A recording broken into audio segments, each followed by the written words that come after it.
Chapter 318. Thoughts. Yuezheng Ting was Yuezheng Shao's cousin, the youngest daughter of the second section of the family. The two sections of the family were not on good terms with each other. Although Yuezheng Ting was just a girl, Yuezheng Xiao did not think that she knew much. The first section of the family did not have any daughters, and the daughters of the second section of the family were born by his second aunt, Ms. Mi. The two girls loved to behave well in front of grandmother, especially Yuezheng Ting, who knew how to make her grandmother happy. Hence, their grandmother liked the second section of the family more and more. Therefore, Yuezheng Xiao tried not to get too close to this cousin of his. He disliked her even more when he discovered that this cousin loved to follow him just to get close to Jingrong. It seemed that his grandmother, second aunt and second uncle understood that the girl was not a match for the lineal grandson of the Xie family, so they did not say a thing on the surface. But he did not think that Yuezheng Ting's parents were not aware of what their daughter was planning. They were just pretending not to know or see. They were hoping for a miracle. If Jingrong fell for Yuezheng Ting, the whole thing would fall in place naturally. Even if Jingrong did not fall for her, Yuezheng Ting's name would not be ruined because she had her cousin as a shield. It was not easy to see if Yuezheng Ting was here on purpose. She sounded harmlessly nice when she claimed that she was here buying things for her grandmother. Yuezheng Xiao could not drive her away, so he smiled. What a coincidence. Have you eaten lunch? You can join us if you haven't. Yuezheng Ting chuckled and smiled with her eyes blinking. Ah well, I was going to go back home for lunch, sorry to trouble you. Yuezheng Xiao smiled and introduced Xiao Yunduan and his family to Yuezheng Ting. Yuezheng Ting could see that Xiao Xian was plainly dressed, but she had never seen them before. She was curious and greeted them politely. Then she saw Shao Xiaoqi and Xiao Taotao who seemed too timid to raise their heads. Yuezheng Ting sneered inwardly, but showed no look on her face. She just ignored them and smiled at Yuezheng Xiao and Jingrong. They talked about the good things they knew, their orchids, banquets and all. She tried to cater to Jingrong. Jingrong was not very talkative, but he did not pretend to be distant. Before Yuezheng Ting came, he and Xiao Yunduan were having a good conversation, but he fell into silence when Yuezheng Ting came over. Unless Yuezheng Ting asked him of her own accord, he would not respond to a thing of his own accord. Yuezheng Ting had not yet managed to see her third brother and Jingrong together for a long time, and on this rare occasion, she believed that Jingrong would stay more patient and talked more. But Jingrong was so annoyed and so was Yuezheng Xiao. What a shameless person! Xiao Xian and Xiao Yunduan had sensed the hidden trouble between them.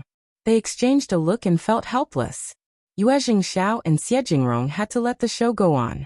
So they needed to finish the whole meal from beginning to the end.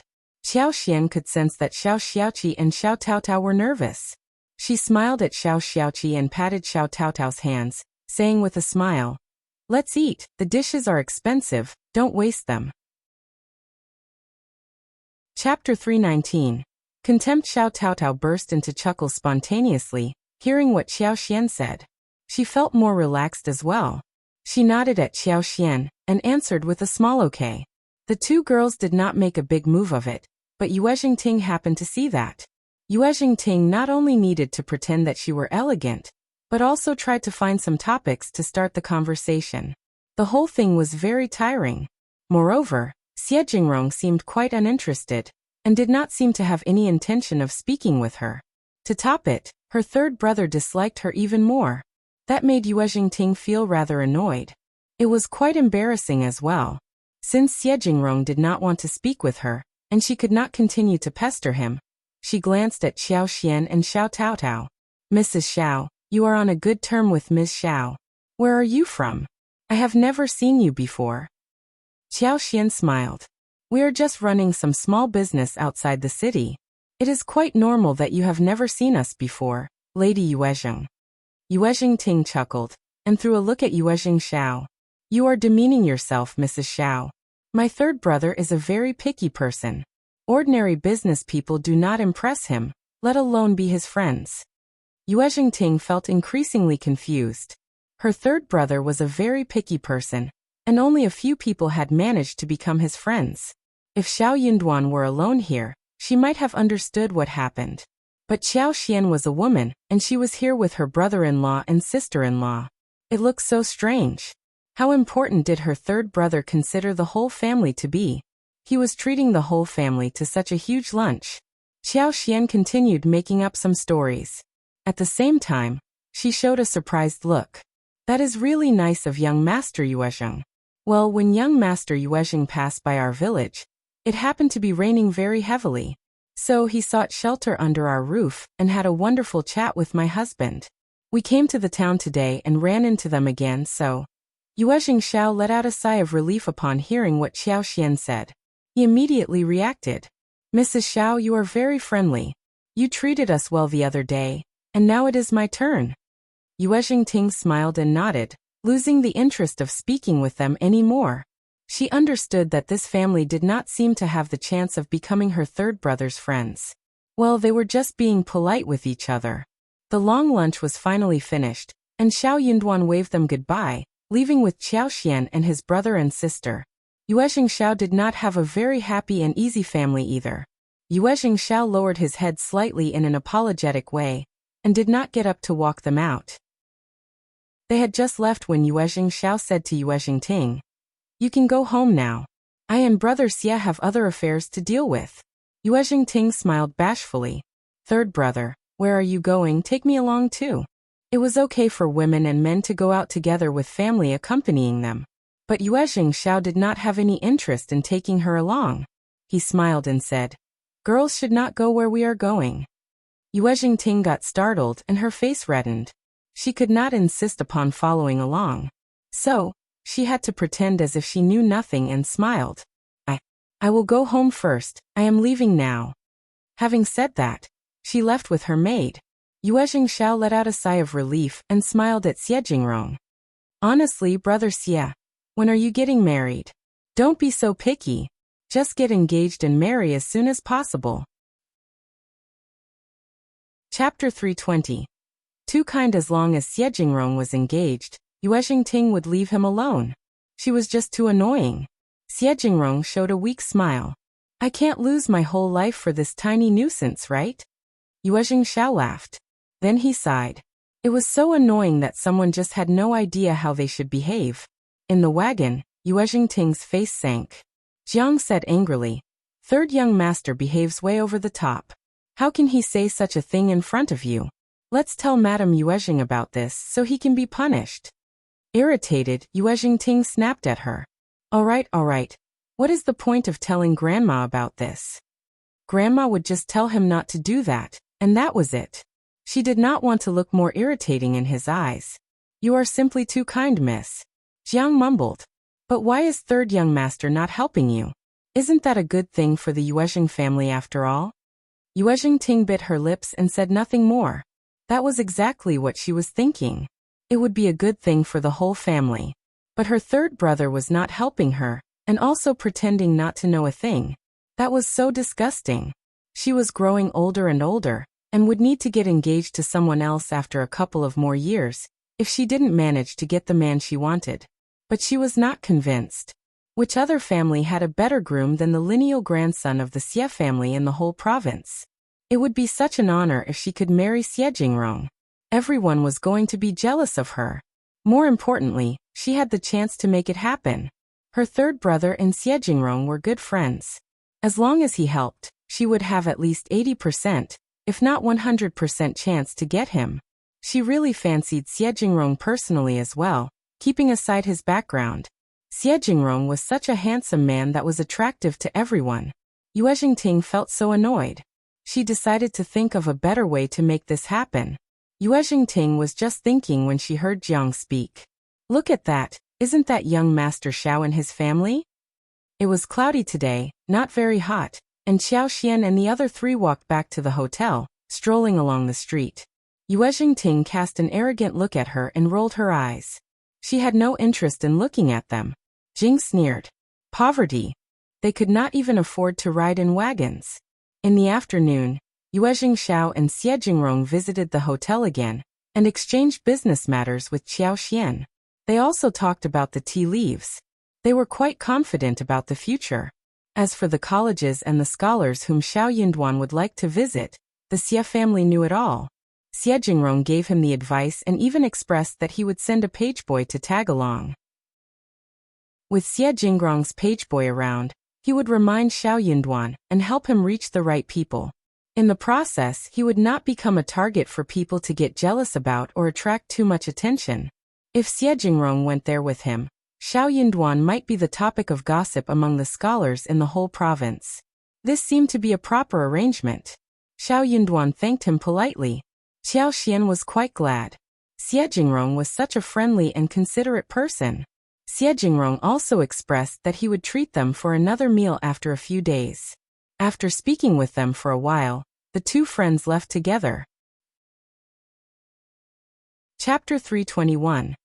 Gifts. The two of them returned home and opened the presents given by Xiao Xian and Xiao Yunduan respectively. Both of them were shocked. China roots were of excellent quality, very difficult to obtain, though not so difficult for them. But Ganoderma was really rare. It was bigger than a man's open hand, thick and well-patterned, black in color and flawless. It emitted an attractive herbal smell. What they did not know was that Xiao Xian had put the plant in space for a few days and used her superpower to make it better, so it was far better than the ordinary kinds. These were indeed precious things. Each of them should be worth more than 2,000 liang, and could not be bought easily. They both believed that Xiao Yunduan and his family did not buy them, and must have found them in the mountains. They should know that this plant was very precious. But they gave them away as presents. What precious gifts! Brother Shao and his family are so generous. It is wonderful. Yuezheng Xiao ordered Qshan to wrap up the plants and deliver them to his mother in the outskirts area. His father was still sick, and the plants were good for health. They should come in handy. At the Xie mansion, Jingrong was so shocked when seeing the presents. He promptly had them delivered to his grandmother. Madame Xie was so happy that she kept smiling. You all say that I adore Jingrong more, but look at how much he loves me. He found me the best Chinese fleece flower root, and now this. These two are really rarely seen herbs. Jingrong must have spent a lot of effort to find them. I adore him deeply and no one should crib about it. People present there smiled and spoke highly of Jingrong. Jingrong's cousins got so jealous but stayed mum. They had tried to find Chinese fleece flower root, but couldn't find it. They had offered some rare plants to the grandmother, but never found such a great-looking one before. It was just Jingrong's luck. Jingrong's pageboy kept Xiao Yunduan company at the academic events, whilst Xiao Xiaoqi and Xiao Taotao as well as Xiao Xian rented a wagon and traveled around the province every day. Xiao Xian had asked Xiao Xiaoqi to accompany Xiao Yunduan, but Xiao Yunduan turned that idea down. He insisted that Xiao Xiaoqi should keep Xiao Xian and Taotao company. He did not think that two girls should travel alone in the town. They were friends with Yuezheng Shao and Jingrong, but the two of them were far away. Xiao Xiaoqi was a man, and he should be of some help in case of any emergency. He also gave the coachman a lot of money, telling him to pay more attention to them, and he would receive an extra bonus for it in the future. The coachman felt quite happy and agreed. Xiao Xian loved traveling. She made a specific plan, and went about with Xiao Xiaoqi and Taotao for shopping and food tasting. Xiao Xiaoqi and Xiao Taotao got so excited and obeyed Xiao Xian's order dutifully. They visited many places of interest before it turned hot, and returned to the town at lunchtime to eat at a recommended, old restaurant.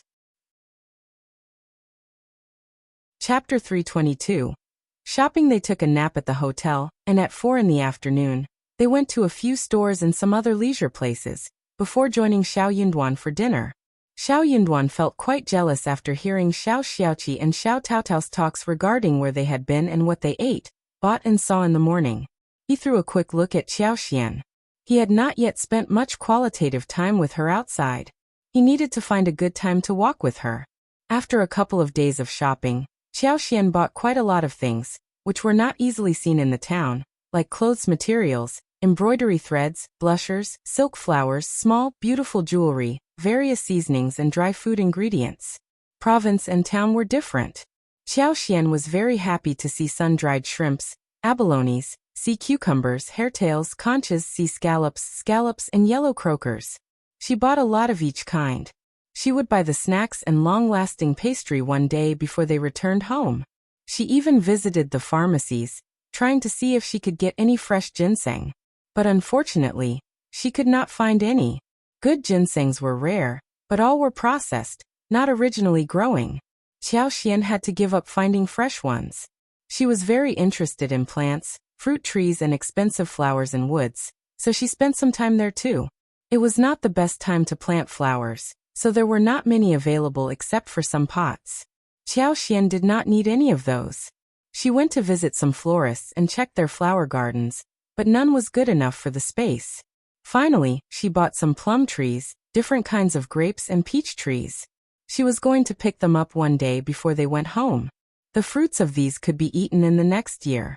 After a few days in a row, Xiao had visited the places he needed to and met those whom he had to meet. He had obtained much knowledge, and was more confident about the imperial examination next year. The following day, Jingrong asked them to visit him at the side mansion, and they decided to leave after 2 days. After dinner, the day turned dark and Xiao asked Xiao, "What about taking a walk around? Just nearby?" There was a river passing through the city nearby. Willows and peach trees were planted along the riverside. The area along the riverside was also a famous local food street.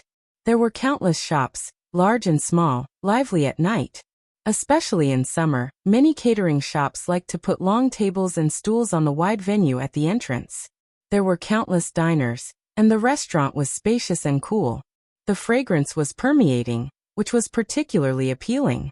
In the past few days, they had visited a lot of places during the day. At night, after dinner, everyone had no energy to go out again. Therefore, though they knew about such a place and yearned for it, they didn't visit it. Now they wanted to have a last walk around the area. Xiao was quite interested in seeing the night town in the ancient city. So she said, "Okay, I heard that it is very lively along the river." Xiao nodded and looked gentle. "Let's go. What about fetching Tao and Qi?" "Well," Xiao sounded indifferent. "They are already there."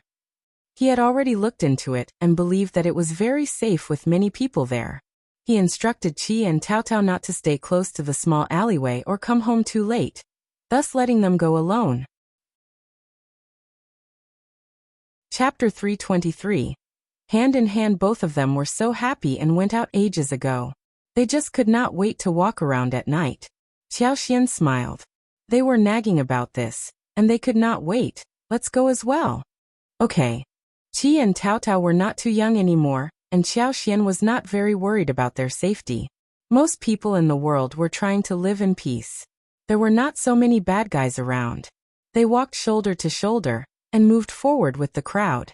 The lights of the stores were on, as they walked along the street. The lights were sparkling like stars. Under the light, people were moving about, laughing and chatting with each other.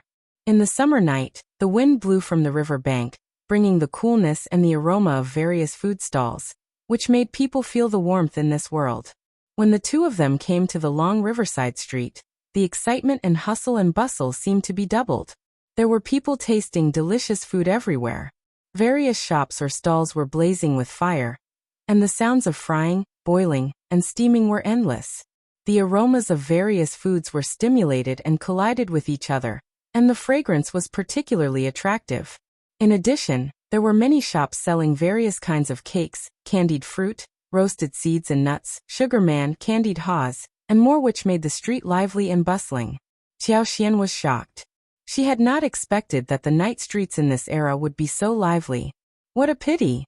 We should not have come post-dinner, or even lunch. We should have starved ourselves for a day before coming to this place. Xiao laughed when he heard that. We can take a walk first, and if we feel like eating, we can eat some, or we can come again another time. Yes. Xiao smiled and nodded, as they continued strolling around. They passed by a store full of dried fruits. Xiao bought some sugar-coated plums. They walked and ate as they came to the riverside. The lights on both sides of the river were reflected on the water surface. The gently flowing waves shook the light and shadow, and everything became gentle and blurred. The two of them stood under a big willow tree, feeling the cool breeze and looking at the river view, surrounded by lively people coming and going. Suddenly the two of them looked at each other, and smiled lightly. Xiao pinched on the plum, and passed it to Xiao Yunduan's lips. Her long eyelashes blinked as she said with a smile, "Want to try, darling?" Xiao Yunduan stiffened. He had heard her calling him darling numerous times, and by now he was used to it. But at this time, he felt that his heart was throbbing hard. Her slender and white fingers brushed his chin unintentionally, and the faint, smooth and soft touch lingered for a long time. He was a little afraid to look down at her hand, let alone her smiling eyes. He lowered his eyes and said, "Yeah." Then he opened his mouth in a panic and bit the plum. Also, he bit a part of her small finger too. Xiao Yunduan blushed and stiffened. He could not even start to chew the plum. Sorry. He wanted to apologize to her, but could not open his mouth and say anything. Xiao Xian had not realized what happened, but seeing him stiffen, she thought that it was because he did not like the taste of plums. She smiled. "Is it too sour?" "I think it is okay, you can spit it if you don't like it." Chapter 324. Teasing No Nope. Xiao Yunduan finally understood what he should say, but the sour and sweet taste was on his tongue, stimulating every cell in the mouth. He mumbled, "Not sour sweet." Xiao Xian suddenly realized why he had reacted in that way. She chuckled inwardly, feeling a bit proud. Her husband could be teased so easily? So thin-skinned? Xiao Xian added, "For real? You want to try one more?" Xiao Yunduan stiffened and looked at the girl in front of him. In the dim light, she had raised her head to look at him, her moist black eyes smiling a little. She was holding a plum in her slender hand, and was holding it next to his lips. At this moment, he only had her in his eyes, and the lights from far and near and the noise of pedestrians coming and going had become the background. He opened his mouth slightly, approaching her hand cautiously. He quickly grabbed the sweet and sour plum, and hurriedly retreated, for fear that his lips would touch her finger again abruptly. Xiao Xian, she had intended to take advantage of him and tease him. She wanted to continue asking if he hated her or not. But this man was so honest that he just did not want to offend her. Xiao Xian laughed. "Well." Xiao Yunduan did not dare to look at her again, but pretended to cough. "You want something more? Let's go around." "Sure." Xiao Xian looked at him and answered with a smile. She could not tease him anymore but looked deeply at him. Just leave him alone. There will be more chances in the future. Also, he should focus on studies, since the imperial examination was coming soon. She should not pursue him to start a romantic relationship at this time. It was not going to be an easy examination. The two continued to stroll forward. Xiao Yunduan was very careful to protect Xiao Xian, so that no one would touch or push her. What Xiao Xian saw and liked, he bought it and took the initiative to carry it, and strolled down further. Though he didn't buy much, Xiao Yundan's hands were full on both sides. Xiao Xian supported that and chuckled. "I bought so many things already?" Xiao Yunduan smiled. "Not many you like them." Xiao Xian felt her heart sweeten. She leaned her head and smiled at him. "Really? Can you give me anything I like?"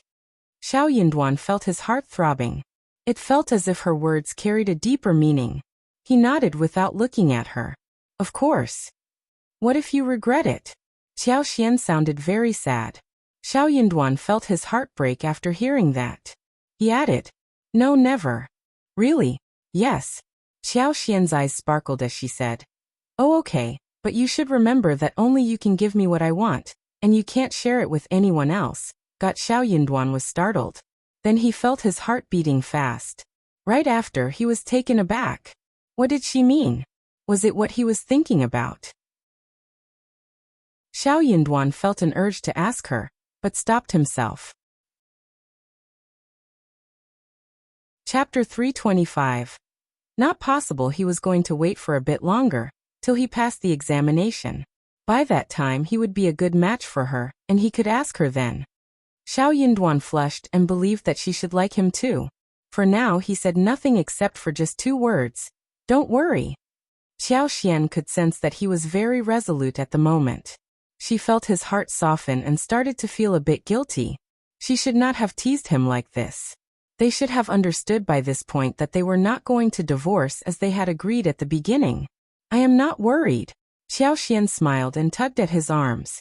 "Let's go back. Qi and Tao Tao should be back by now." They will be worried about us. Xiao Yunduan was very happy to be pulled by her. Let's go. There was no better wife than her. She was nice to him, and treated his siblings warmly too. They ran into Tao and Qi on the way back to the hotel. Xiao Yunduan wondered how he felt when the duo had 2 more people joining them. He suddenly lost the sweet air which existed a while ago. The 4 of them headed back to the hotel together. As they were going into the room, Xiao Yunduan suddenly stopped at the entrance and looked at Xiao Xian. Xiao Xian seemed to have sensed that he was looking at her, and she returned the look. As their eyes met, Xiao Yunduan stiffened slightly and panicked. He was feeling a bit strange. He was just about to move away when Xiao Xian smiled. Good night. Xiao Yunduan also replied in a relaxed tone. Good night. Then he hurried into his room. Xiao Xian chuckled and felt slightly emotional as well. She could not help but smile. Early the next morning, Yuezheng Shao came over with a wagon and took them to visit Xie Jingrong's abbey in the outskirts. Xie Jingrong's abbey was his personal property, which was located at Peach Flower Site, more than 10 miles away in the southern outskirts of the city. The abbey wasn't enormous but looked really beautiful. There were rockeries, a small lake and more. They could either go into the rockeries or row a boat in the lake in hot summer. Xie Jingrong's abbey was located in the valley, and there was a green lake outside the path.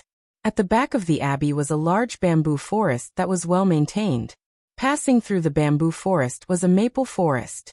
A white waterfall fell from the mountain, and the sound of rumbling water brought forth bursts of coolness. Xie Jingrong was already waiting for them when they arrived. Xie Jingrong was only entertaining them on this day. No other guests were around. Xiao Xiaoqi and Xiao Taotao both let out a sigh of relief. They were very afraid of running into strangers like Lady Yuezheng. That would be awkward. Rich families varied as well. Brother Yuezheng and Brother Xia were very different from others. Without any outsiders around, they talked happily. The garden was small and exquisite, quiet and elegant. Taotao could not move her legs when she saw the koi swimming in the water lily pond, so Xie Jingrong ordered his maid to bring fish food and accompany her to feed the fish. Xiao Xiaoqi was quite looking forward to seeing the horses in the abbey when he heard about it. Xie Jingrong took them to see the horse. In the valley outside the manor, there was a small horse farm, enough for beginners to practice. Xiao Xiaoqi was really excited. He touched and patted the horses, smiling happily. Yuezheng Shao laughed and sent away the coachman, offering to teach Xiao Xiaoqi to ride a horse personally. Chapter 326. Good Things in Mountains. Xiao Xiaoqi was a fast learner. Soon he could ride alone in the horse farm, steady and calm. Yuezheng Shao praised him with a smile. She learns fast. Xie Jingrong added. He seems to have established a friendship with the horse very easily. Xiao Xian felt proud and added. Of course he is. He never fails in hunting. Hunting. Yuezheng Shao felt his chin and got very excited. Qi, you are so talented. What about hunting together? I also want to go have a look at your mountain. They all laughed. Xiao Xian laughed too, but felt a bit guilty. There were many things in the mountains. Xiao Yunduan said. Actually, hunting is a matter of luck, but there aren't many people in our village who can hunt. The mountain is full of woods, and there are many prey. If you are interested, Brother Yuezheng, please come and visit us when it gets colder. Yuezheng Shao was glad to hear the offer. It's a deal. We will definitely go over, right, Brother Xia? Xie Jingrong nodded and gave a brief smile. Yes. Xiao Yunduan and Xiao Xian also went up on the horseback. They were not very good at riding compared to Qi. They were nervous and stiff on the back of the horse, and soon Xiao Xian felt arms and legs languishing. A little while later, she dismounted. Xiao Yunduan rode the horse for 2 laps and went off too. Xiao Xiaoqi wanted to go beyond the horse farm, and Yuezheng Shao, who was in a good mood, decided to guide him from the back door. Xie Jingrong turned to Xiao Yunduan and Xiao Xian. Yuezheng is very good at riding, and the horse is mild. Don't worry, he should take care of Qi well. Xiao Yunduan and Xiao Xian nodded. They were not worried about Qi. He seemed like an active boy, but he knew what he ought to do and what not. The 3 of them returned to the abbey first. Taotao had been feeding the fish and looking out for Xiao Xian and the others. She came over the moment she saw them. Shao Yunduan and Xie Jingrong were chatting in the pavilion, drinking tea, whilst Xiao Xian and Xiao Taotao just walked around randomly. Xiao Xian subconsciously started to pay attention to the plants. The plants were flourishing in the garden, and lavender was blooming vividly. There were some other small flowers as well. Xiao Xian was more interested in fruit trees and vegetables, but they did not seem to exist here. So, she stopped thinking about it. Well, the plants in the garden were all for show, and the fruit trees would be limited to pomegranates, persimmons, peaches and plums. She could go to seek some later. They ate lunch at the garden. Xie Jingrong hired the chef from the mansion, who had been busy getting ready for the lunch. The chef cooked one whole table of dishes for them. Yuezheng Shao teased his friend by saying that he managed to eat the dishes only because Shao Yunduan and his family were here. Xie Jingrong had never treated him so well like this before. They spent the afternoon rowing late, and after dinner, the sun set and they left the abbey. Yuezheng Shao took them back to the hotel. Brother Xie's abbey is so nice, so beautiful too. Of course, the province just looks so different. But I love our home more. Me too, but I want to buy a horse. Shao Yunduan and Xiao Xian were amused by Xiao Xiaoqi and Xiao Taotao's conversation. Xiao Xian smiled. You behaved very well. Also, I agree with you. When we make more money, we will build a huge abbey, alright? Chapter 327, For Favor for Real? Yes. Xiao Xiaoqi and Xiao Taotao's eyes sparkled. They looked quite expectant. Yeah, it was definitely doable. They could build the abbey themselves. Of course, as long as we make enough money. We can save our money and build an abbey for ourselves. Me too. Can I raise one horse too then? Xiao Xian laughed. Everything is going to work out. You can have two if you like. But save your money and we will have an abbey sooner than later. Shao Yunduan added too. Your fifth sister-in-law is right. We will have an abbey, as long as you help your fifth sister-in-law in her work. He was going to work hard as well so that she could live a peaceful and leisurely life, and not worry about the Qjao family. The following morning, Xiao Xian headed out. They had made a deal the day before. Yuezheng Shao sent 2 wagons for them so Chu Shan would keep them company while on the way back home. The sprouts from the florist as well as many things filled up one entire wagon. Yuezheng Shao and Xie Jingrong both gave them presents to take back. Xie Jingrong gave them 2 jars of ginseng wine, as well as some delicate pastries that were made by the chef in the mansion. He also gave some handwritten transcripts which were excellent articles from previous examinations. These articles were easy to procure for the Xie family, but for those outside the family, they were valuable things, which were difficult to collect. Shao Yunduan and Xiao Xian were really grateful. Those were the exact things they required. Yuezheng Shao also offered some good food and things to use, including cubulos, donkey hide gelatin, spices and brocades. He was very generous. Yuezheng Shao and Xie Jingrong did not see them off personally. They were friends and did not need to stick to such useless formalities. Also, Shao Yunduan was going to participate in the imperial examination next year. And when he went to the next level, he could openly become good friends with Xie Jingrong, who would bring along his good friend, Yuezheng Shao. That would work out smoothly. If he was known to have befriended the Xie family earlier, he might risk being gossiped about. Yuezheng Shao put the newly obtained lipsticks in the store for sale. Due to the limited stock, only 30 pieces were sold each day, and each person was given no more than 2. If they failed to get even one, the consumers could buy items worth 10 liang at or make a booking for the next day. 10 liang was a huge amount. Even for people from the Xie family, the pocket money of the ladies would only be 2 liang monthly. Well, if the ladies had the intention of buying good stuff, they would always have ways to get their mother to buy them. Yuezheng Shao was very satisfied. This small store brought in a lot of profit for him every month. More importantly, he did not need to spend a lot of effort in building up the store. As long as he had lipsticks in stock, he could always buy some other things and sell them easily. Once home, Yuezheng Shao was asked by Madame Yuezheng to come over for a talk. Yuezheng Shao could almost tell what was going on. He nodded, changed his clothes and went for the talk. Yuezheng Ting must have reported him again. Yuezheng Ting wanted 10 lipsticks from him the day before, but he had turned her down. And now his grandmother was looking for him, What a coincidence. He could give her 1, but 10? Why, so that she could share them with others to lift up her reputation? Never. Yuezheng was very irritating. She said that 10 lipsticks just cost a few hundred liang, and that was nothing for her third brother. Why couldn't he give them to her? But someone needed to tell her that this money was not falling from the sky. Chapter 328. Yuezheng Xiao's relief. Yuezheng Xiao greeted his grandmother and spoke with her for a few moments. Soon after, Madame Yuezheng started to ask him about the lipsticks. She kept blaming him for not caring about his cousin. As expected, she said that it was a matter of just a few lipsticks which only cost a few hundred liang. Yuezheng Xiao did not bother to listen to her carefully. He let the words go through his ears and disappear.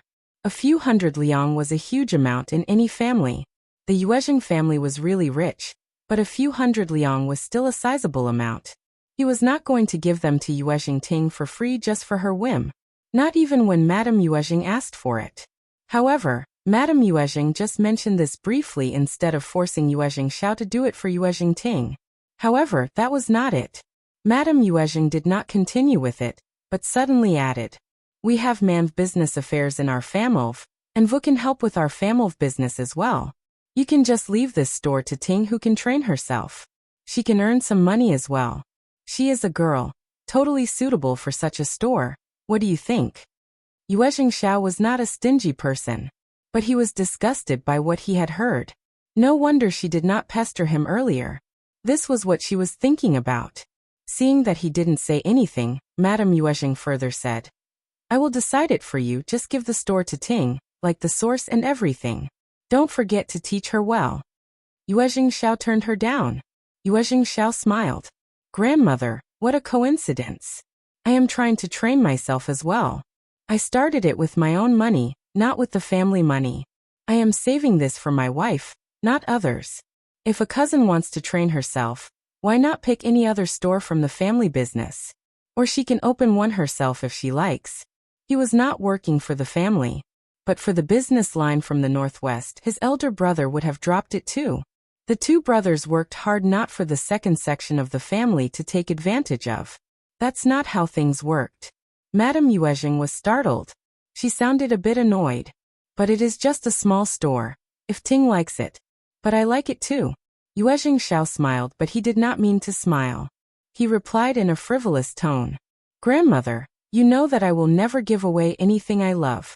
Grandmother, spoil me once too, all right?" Madame Yuezheng.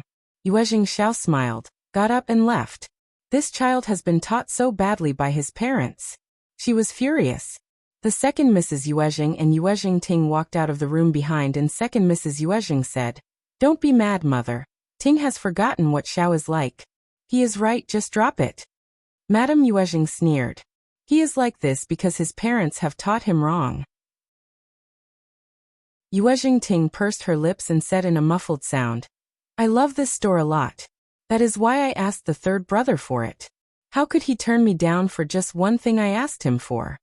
How can he talk with you like this?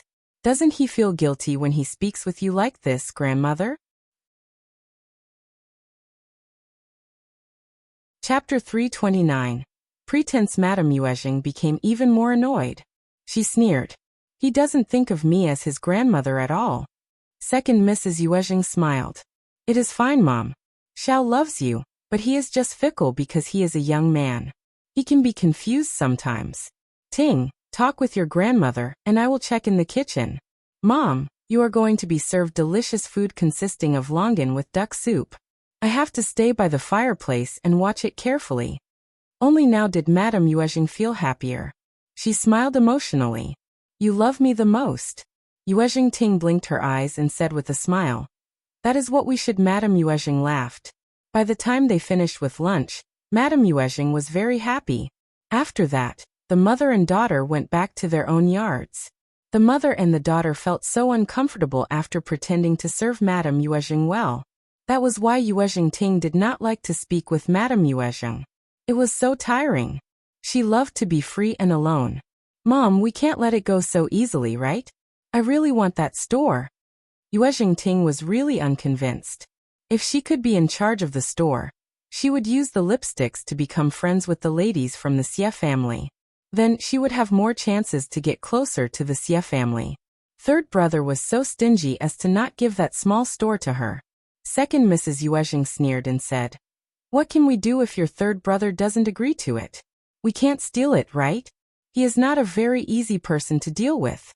Second Mrs. Yuezheng had already noticed the potential of the store when Yuezheng Xiao first promoted the lipsticks.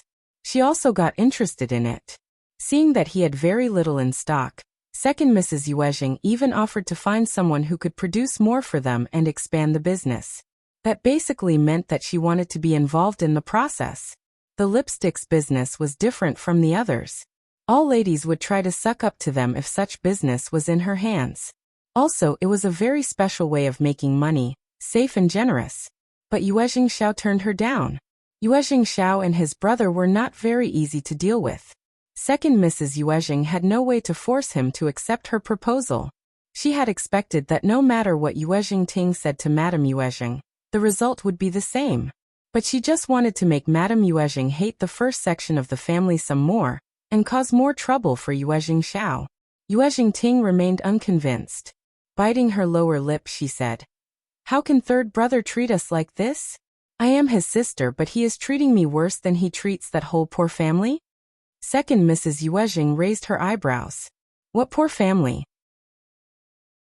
Yuezheng Ting pursed her lips and recounted the story when she met Xiao Yunduan, Yuezheng Xiao and Xie Jingrong at the restaurant. Second Mrs. Yuezheng thought for a while and said, "That poor family might be related to your third brother in some way." Yuezheng Ting was startled. Second Mrs. Yuezheng said, "Your third brother never gets close to anyone so quickly. Moreover, young Master Xie was with them too." Moved, Second Mrs. Yuezheng suddenly thought of how the whole family showed up after Yuezheng Xiao started the store. She could not find the source of the lipsticks because Yuezheng Xiao was very cautious all this while. Her staff could not trace it either. Second Mrs. Yuezheng sneered.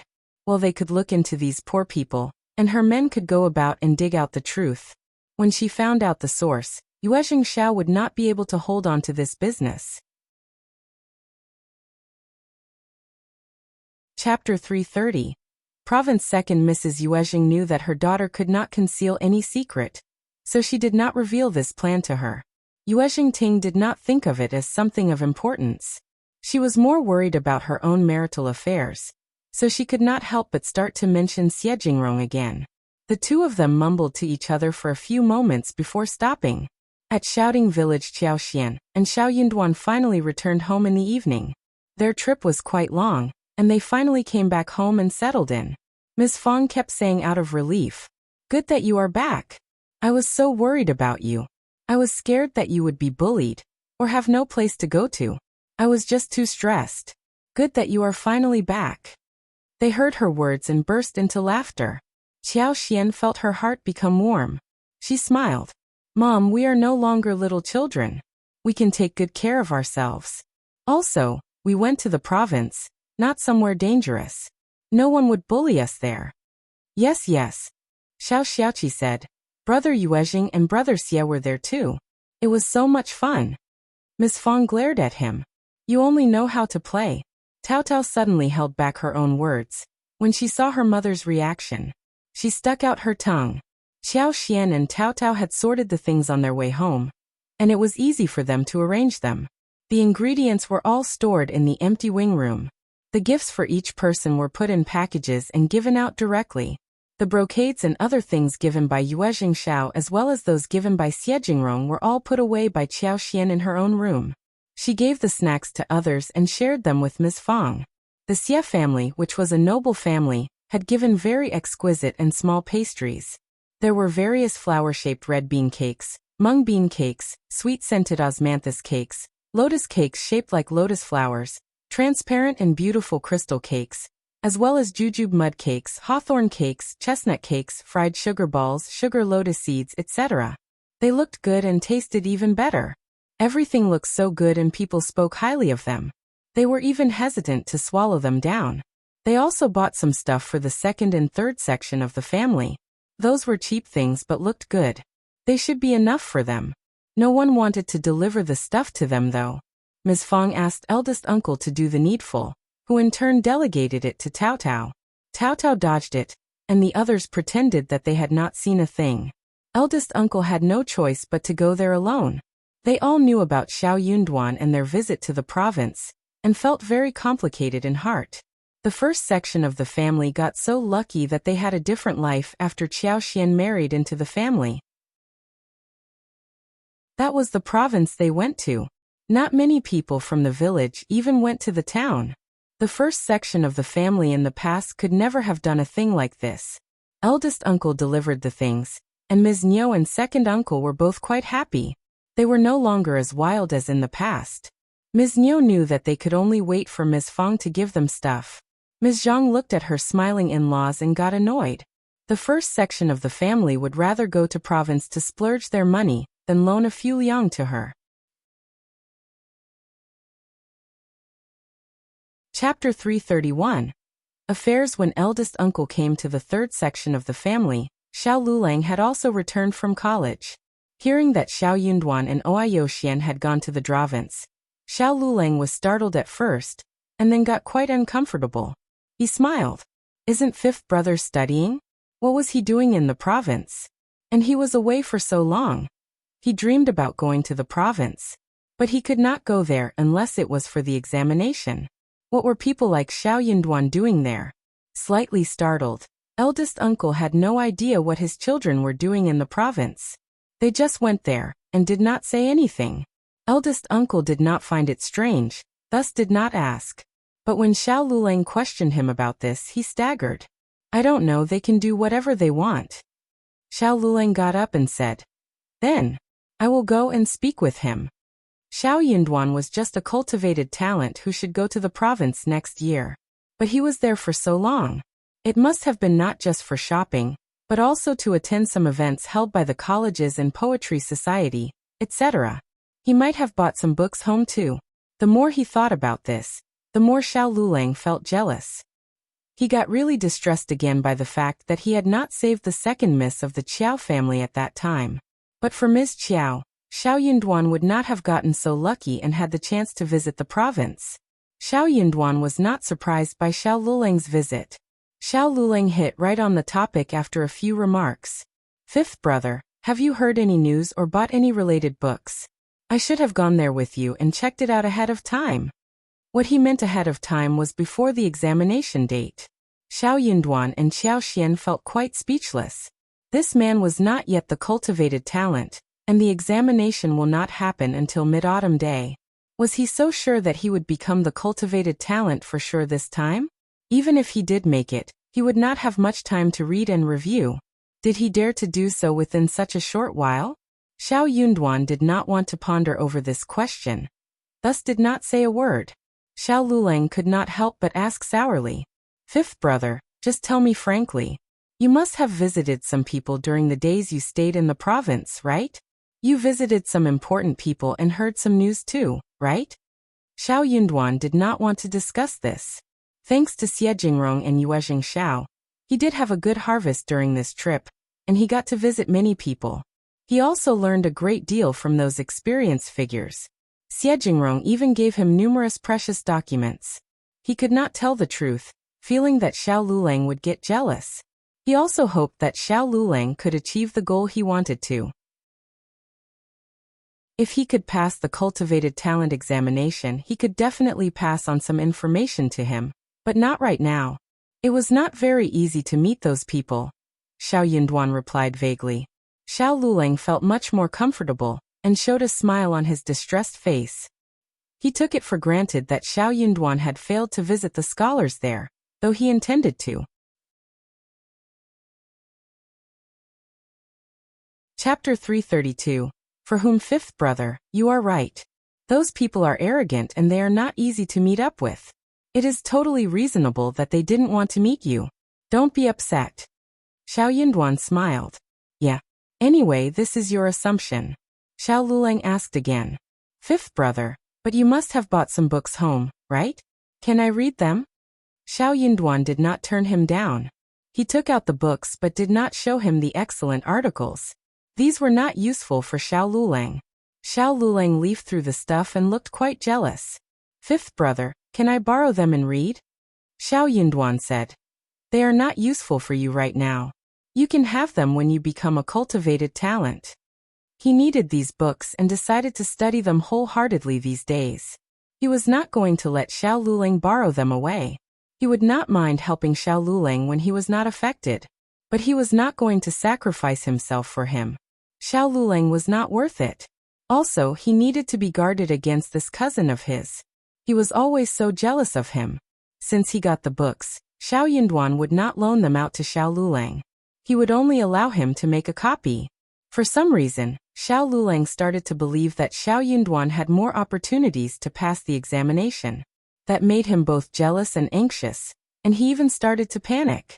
Xiao Yunduan was always far more excellent than him. Though they started to study together, Xiao Yunduan kept going upwards, whilst he remained still.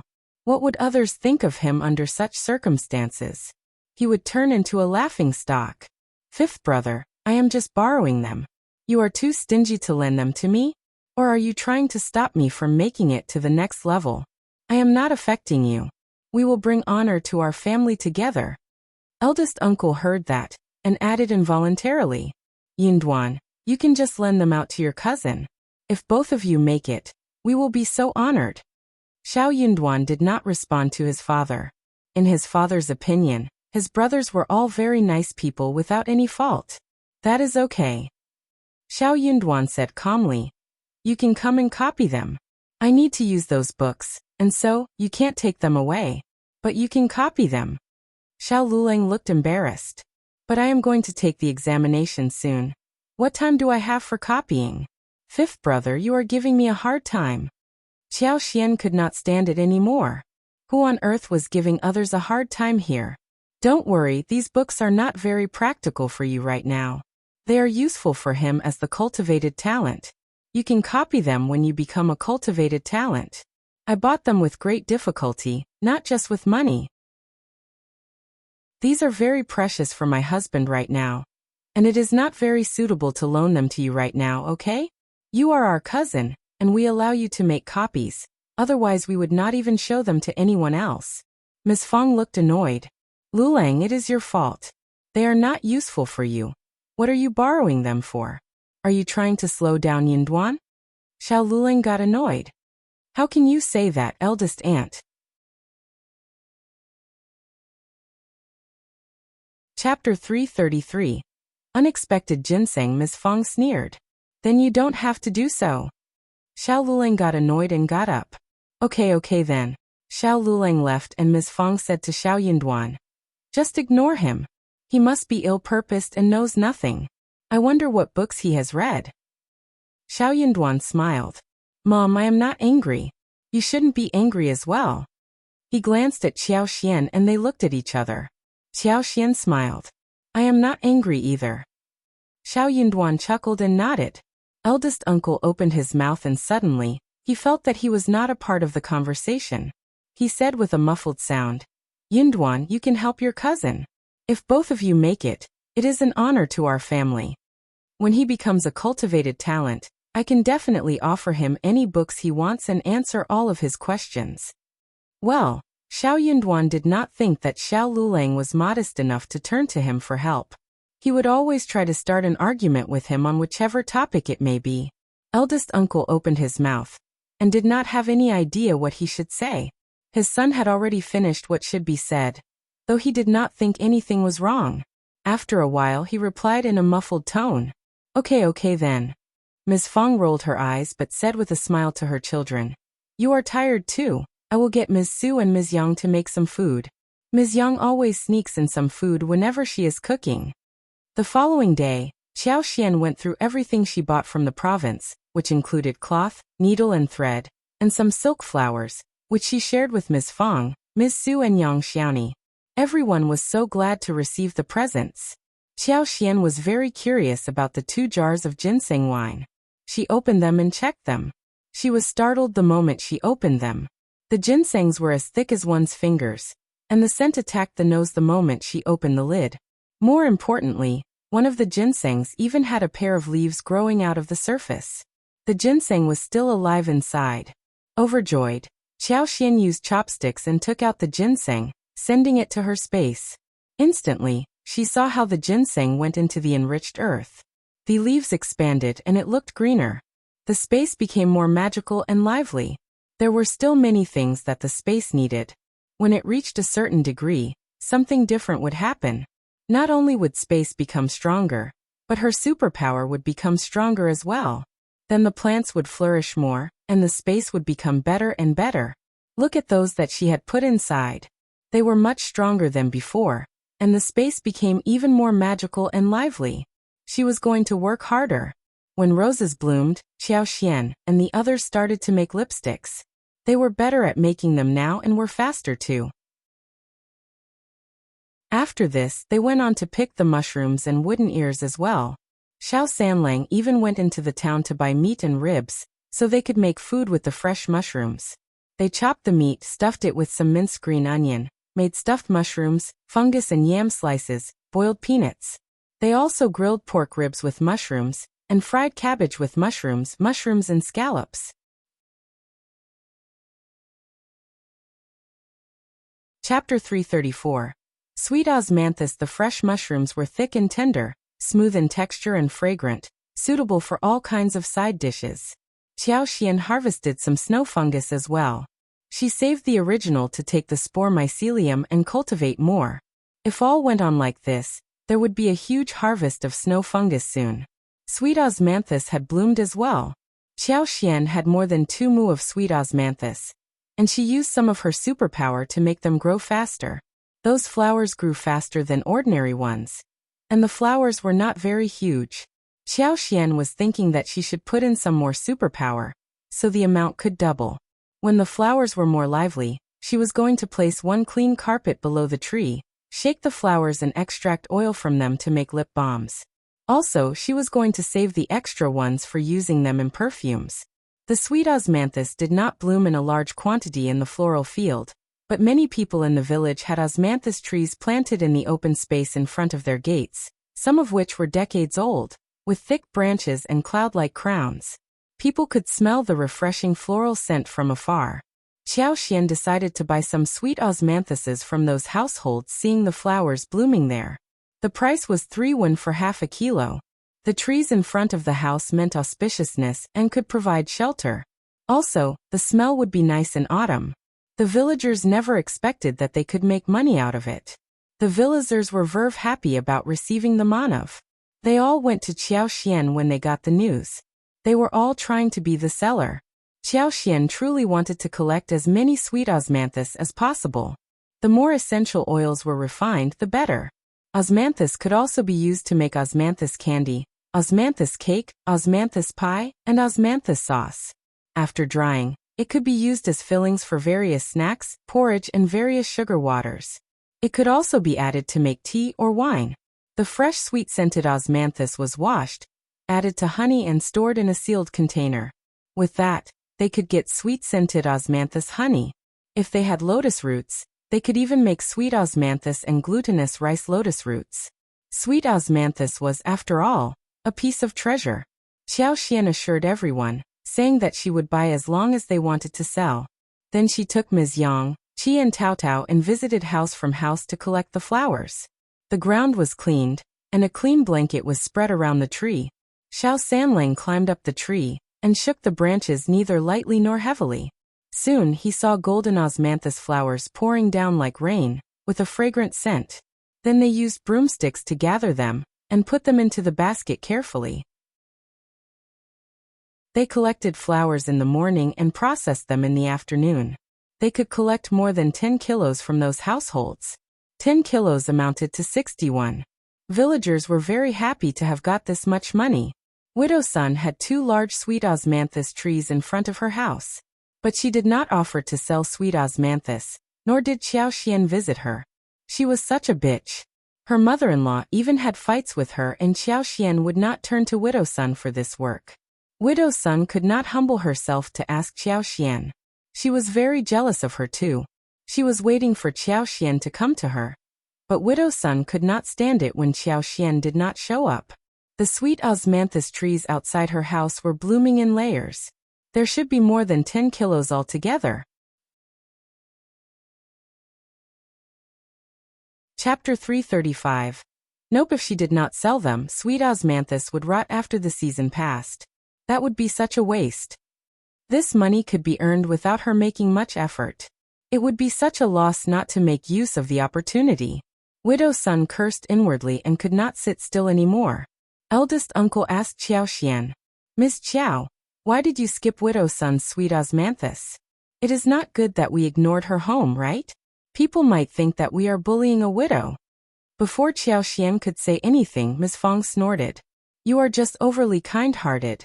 That woman always badmouths us. We don't need her flowers. Also, if she wants to sell her flowers, she can come to us.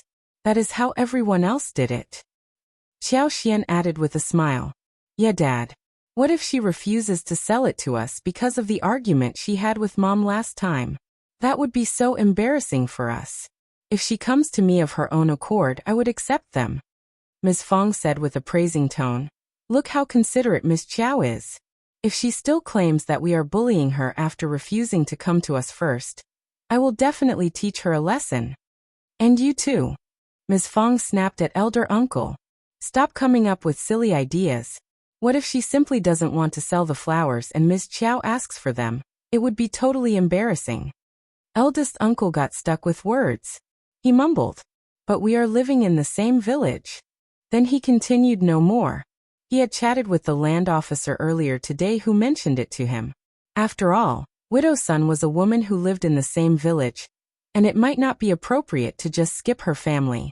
He found the words reasonable, and thus told Xiao about it. He did not know whether widow's son wanted to sell her sweet osmanthus flowers. What if that was the case? Widow's son waited for a long while, but Xiao did not turn up, so she got really annoyed. "They are just bullying me. Wait and see." After the rain, it got cooler. The burning sensation of the sun shining on people had also disappeared. Although the sun was still bright and dazzling, the scorching temperature caused by it had obviously subsided. The sun shone brightly, but it was not scorching. Mid-autumn day will arrive soon. It was time to eat crabs. For now, all they could do was just to think about it. Crabs were in the river, but they were river crabs, thin and not meaty, most of which were just bones. Xiao and Shao Xiaoqi as well as Tao Tao had caught some before, but the crabs were not to be steamed. They could only be cleaned, chopped and fried with ginger and scallions. Only a small taste of crabs could be had. There were no big crabs for sale in small places in the county town. Some wealthy families were greedy for this bite, and they all asked the housekeepers of mansions to go directly to the province to buy them. Xiao believed that when the tea field was set up at the Zhang village, she was definitely going to dig one pool stretching across 2 to 3 mu. By that time, there should be all kinds of seafood, such as fish, shrimps, crabs, snails and mussels available. Lotus root and water chestnut should also be cultivated, ready to eat at any time. It was time for them to pay back a visit to the other side of the family as mid-autumn day approached. All married women, including Xiao, needed to visit their natal homes on Mid-Autumn Day and Chinese New Year's Eve.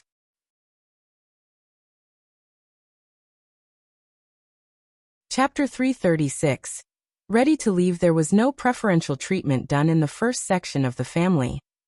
Miss Fong was very generous, especially with plenty of money in her hands. She had abundant presents prepared for Ms. Su and Yang Xiaoni. A duck, a chicken, 30 eggs, 10 goose eggs, and a bottle of honey weighing about 2 catties, all of which were taken from home. She also bought around 4 kilos of pork belly, 2 jars of wine, 5 kilograms of pastries, and 2 pieces of thick fine cloth. Ms. Fong used the shared savings to buy these things. Ms. Fong would not care what more they would want to buy privately with their own money. Ms. Fong did the same with her own family too. Xiao was an exception though. Ms. Fong gave Xiao 20 liang and asked her and Xiao Yinduan to buy according to their own customs. After all, she did not know what the county magistrate would require. Since they treated Xiao badly and did not like the local stuff, they were not going to send things from home. 20 liang was enough for them to buy whatever they needed. Xiao tried to turn down the 20 liang, but Ms. Fong smiled. I know you have money, but these are from shared savings, and what you need to do is to take it. Xiao Xian accepted it with a smile and spoke highly of her mother-in-law, making Ms. Fang smile brightly.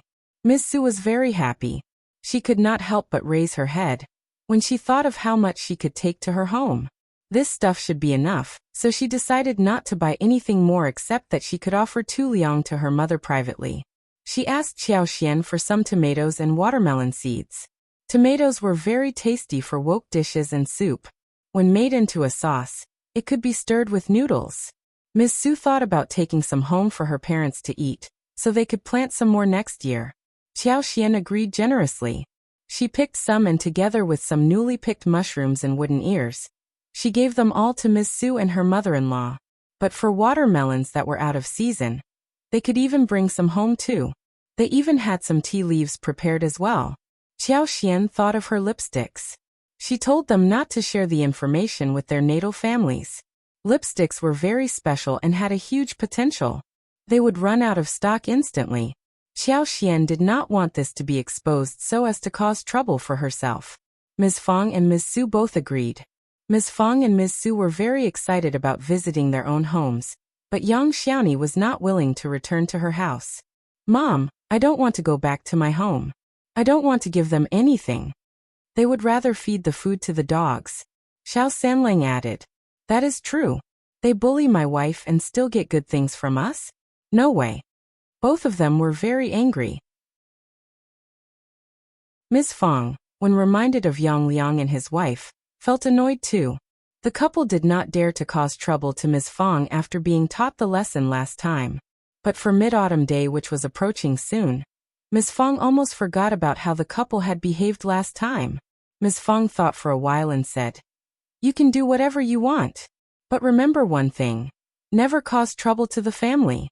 We are reasonable people who always prepared presents for the daughter-in-law's families. You should not cause any rumors for us. Yang Xiaoni and Xiao Sanlang exchanged a look between themselves, feeling rather unhappy. What about visiting your parents' tomb again?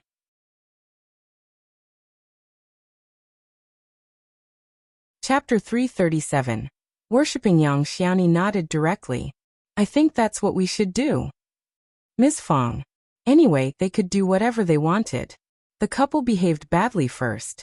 Therefore, when Ms. Fang and Ms. Su headed home happily with presents in their hands, Yang Xiaoni and Xiao Sanlang stepped out as well. But they went to do the worshipping of the deceased. There was a whole chicken boiled in water, and large pieces of boiled pork belly. There were cakes, wine, incense, candles, paper money, and each of them was carrying a hoe to sort out the graves and remove weeds. The couple did not enter the village, but went to the tombs directly. Some people witnessed the scene, and went to inform Ms. Tian and Yang Liang about it.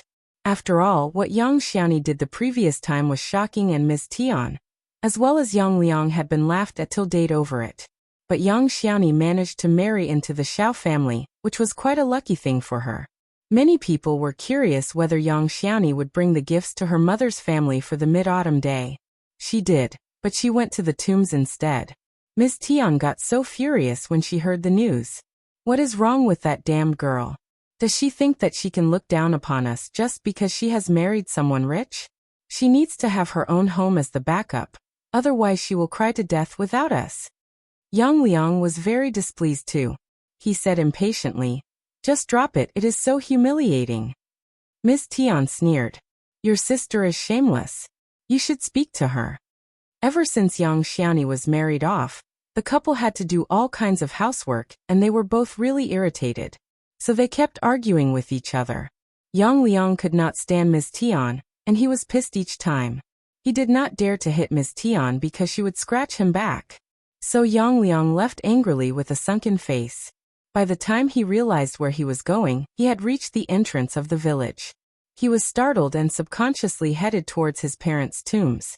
Yang Xiaoni and Xiao Sanlang had removed the weeds, added new soil, and put on the sacrifices and candles, incense. The couple were chatting when Yang Xiaoni suddenly smiled brightly. Hearing the sound of footsteps, the couple turned to Yang Liang and got startled. Xiao Sanlang subconsciously pushed Yang Xiaoni behind his back and asked, What are you doing here? Yang Liang opened his mouth and was even more surprised than them. He was totally shocked. Was this girl really his sister? The original yellow, thin face had grown flesh, but it was not fat. The melon-seeded face was very pretty. The skin was white and red. The facial features were so delicate and beautiful. The apricot kernel's eyes were watery, and the black oily hair was glowing with a healthy luster. More importantly, she was full of energy and looked radiant. There was no one in the village more beautiful than her. She was wearing a goose-yellow embroidered skirt. Although it was not satin and brocade, the material was very good at first glance. The colors were bright, and the shoes on her feet were embroidered in sapphire blue. She looked extremely beautiful. Liulang was shocked. He suspected that he had seen the wrong person. Where was that skinny and unhealthy-looking young maiden who left home?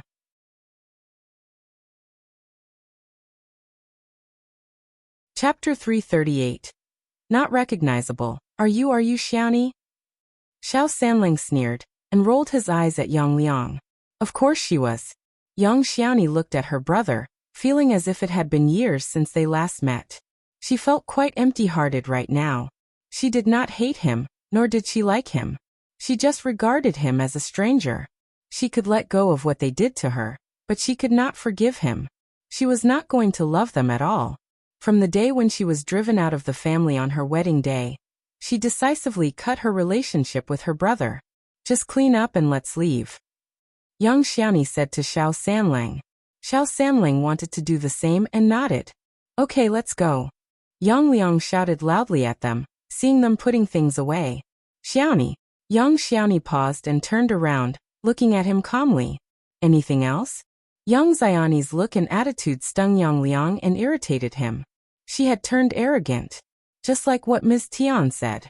Nothing, just wondering if you want to visit us at home? I and your sister-in-law miss you. Young Liang's voice turned increasingly soft. He was obviously feeling guilty inwardly. Shao Sanling snorted and rolled his eyes. Missing what? Her as your laborer? You are so greedy. Young Liang snapped at him angrily. Shao Yingguang, what are you talking about? You are our son-in-law. Of course I am, Shao Sanling said with a smile. I am here paying tribute to my in-laws, thanking them for giving birth to such a wonderful daughter. You. Young Xiao laughed and threw a spoiled look at Shao Sanling, looking rather sweet.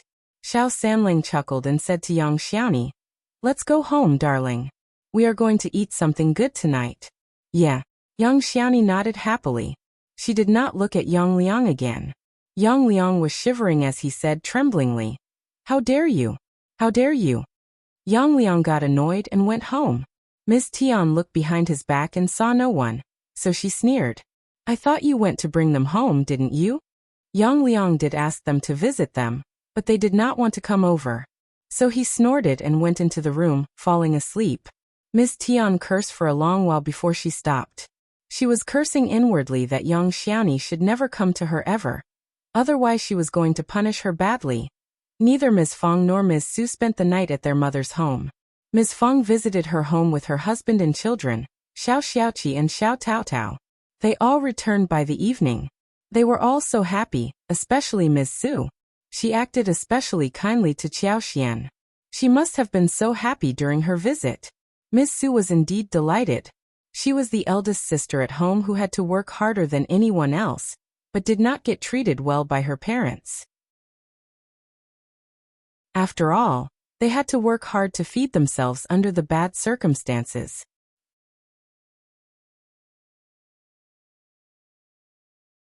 Chapter 339.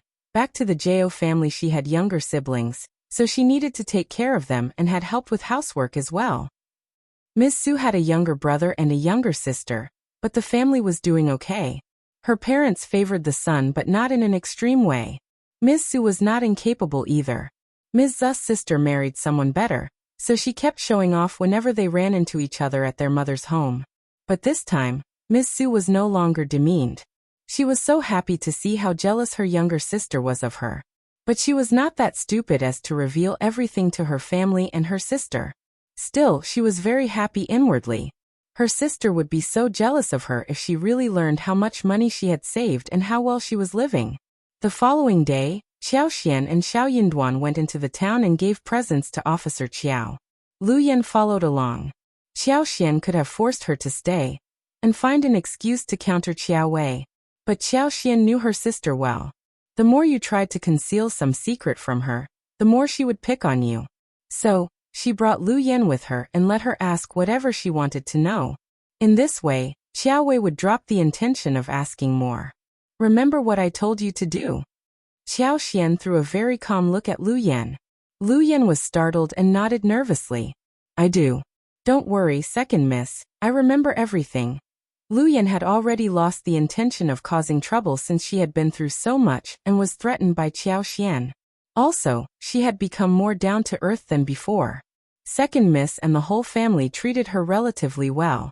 Although she was stuck with all kinds of housework, they did not hit her. More importantly, the second miss was not less powerful than the elder Mississippi.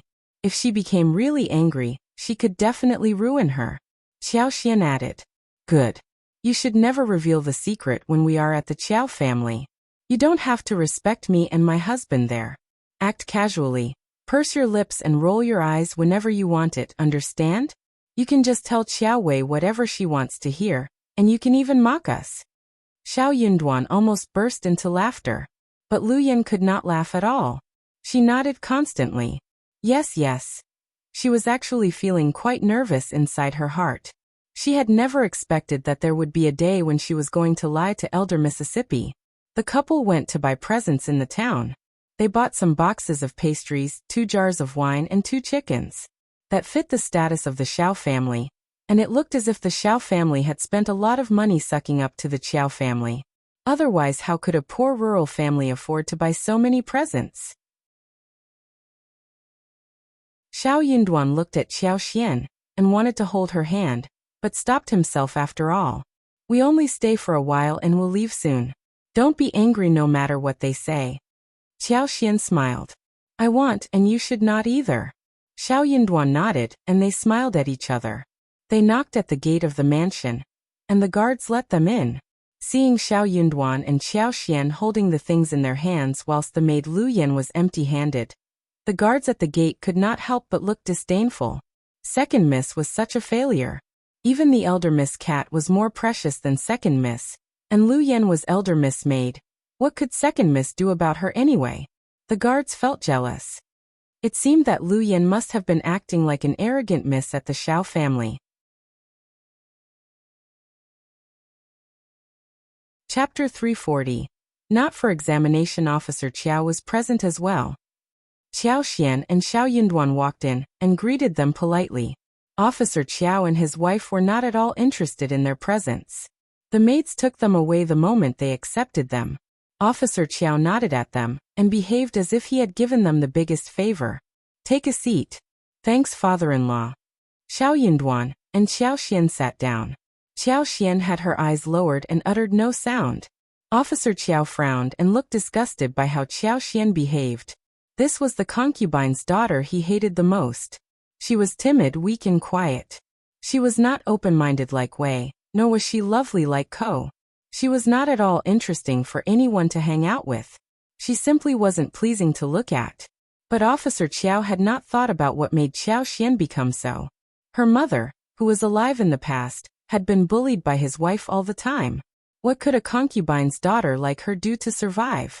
After a few words, Concubine Du said with a smile, Second miss, you are still so shy, even in front of your own family. But as I look at you, I find that you seem prettier than before. Is it because of the good living in the countryside? Xiao Ko chuckled inwardly and threw an ironic look at Xiao Xian. Xiao Xian subconsciously cringed and said nothing. She reminded herself that next time, she needed to wear makeup that made her look sad and weak, not pretty. Seeing her slightly changed look, Xiao Ko believed that she was feeling very embarrassed. Thus she became even happier and proudly raised her eyebrows. Officer Qiao said nothing as he glanced at Xiao Xian. He turned to Xiao Yunduan. You are a cultivated talent, right? Xiao Yunduan replied to this fact politely. Yes, father-in-law. Officer Qiao nodded and asked again. Do you plan to participate in the examination next year? For one moment, everyone turned to look at Xiao Yunduan. Apart from Qiao Xian, no one, including Officer Qjao, intended to let Xiao Yunduan take part in the examination or expected him to pass it. Xiao Yunduan forced out the answer. Yes, Officer Qjao snorted and said nothing more. He had lost interest already. He did not think that this man would pass the examination anyway, just by looking at how unconfident he was. Madame Qiao and concubine Du were both quite delighted seeing this. Madame Qiao smiled. If you are not that sure, you don't have to take the examination next year. It is such a waste of money for your poor family, right? You are still young. You can spend one more decade preparing and then trying it, isn't that better? You are right, concubine Du added. You need to know that you are not only the son of the Shao family but the old master's son-in-law. If you don't make it through, you are going to be a humiliation for our family too. I don't think you need to try it now. I heard that you need to be very well prepared to pass the examination. The chance is 1 out of 100. Honestly, you are too young to pass it. Officer Qiao looked serious as he nodded. They are right. If you are not confident, you don't have to take the examination at all. What a waste of money and also a cause of humiliation, right? Xiao Xian threw a sneaky look at Xiao Yunduan, who turned to gaze at her too. He lowered his head and indicated that she need not get worried.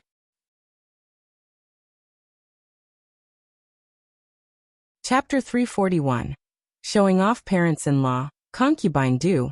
Your words are reasonable. I will bear them in mind. Xiao Xian found it funny that her husband had started to become sneaky. He bore those words in mind, but he did not accept the suggestion. Officer Qiao instantly lost interest in Xiao Yunduan. What could a cultivated talent do? A cultivated talent might be quite admirable at the village, but for him, a cultivated talent was nothing. If Xiao Yunduan was just a cultivated talent, he would likely remain this for the rest of his life.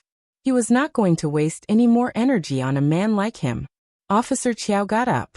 You can sit here if you want to, and have some lunch. Then he left, not offering them any reason why he was leaving. Seeing this, Madame Qiao got even more happier. She chuckled at them and said, You can stay for lunch before heading back home. Xiao Xian and Xiao Yunduan exchanged a look and nodded. Neither of them was interested in the lunch, nor were they invited with a sincere heart, but they still decided to stay for politeness' sake, otherwise they would be pointed at by the people in the mansion. The couple had the same thought. They did not want to cause any trouble for themselves. Madame Qiao ordered the servants to take Xiao Yunduan to have a seat in the hall whilst turning to Qiao Ko. Your second sister is barely home. You can take her to your room for a while. Okay, mother. Xiao Xian nodded with a smile and guided Xiao Xian to her room. The yard was not very large. Madame Qiao had a separate yard, so did Xiao Wei. But concubine Du and Xiao Ko shared one. Xiao Ko did not like Xiao Xian, nor did she have any interest in receiving her. But as she thought about how she could show off in front of the girl, she was very willing to bring Xiao Xian over. She sized up Xiao Xian, who was dressed in an ordinary garment. She guessed that she had not worn expensive silk clothes for a long while, and was not wearing any jewelry. She had not eaten any snacks or good tea for a while too, right? As she thought about this, Xiao Ko realized that it was worth the while to suck up to the lineal mother and sister. After the meeting was dismissed, Xiao Wei took Liulang back to her room, and asked her about what she had experienced at the Shao family. Liulang had no choice but narrated the story according to what Xiao Xian had told her. Hearing that the Shao family shared one rotten and shabby house with just a few rooms, and that Xiao Xian had to work in the field and mountains, Xiao Wei and the maids were all laughing loudly. That serves her right. Xiao Wei suddenly felt rather glad, and snorted. Xiao Ko keeps talking nonsense. I know that a fragile and weak person like Xiao Xian would achieve nothing. Anyway, you can stay here. You don't need to go to the Shao family anymore. Xiao Wei did not care about the Shao family or Xiao Xian. She could give out a maid and take her back whenever she felt like it. What could Xiao Xian do? Okay, elder miss, thank you so much. Liulang was startled and thanked her happily. But she somehow felt very empty-hearted. She had been looking forward to seeing this day happen the moment she arrived at the Shao family, but when the day finally came, she was not very happy but started to miss her time there. Xiao Wei did not sense that. She would never care about a maid and continued to laugh at Xiao Xian for a while longer before ordering them to get Xiao Xian and Xiao Ko over to her place. Xiao Xian was speechless when she saw Xiao Ko showing off in front of her for a long while.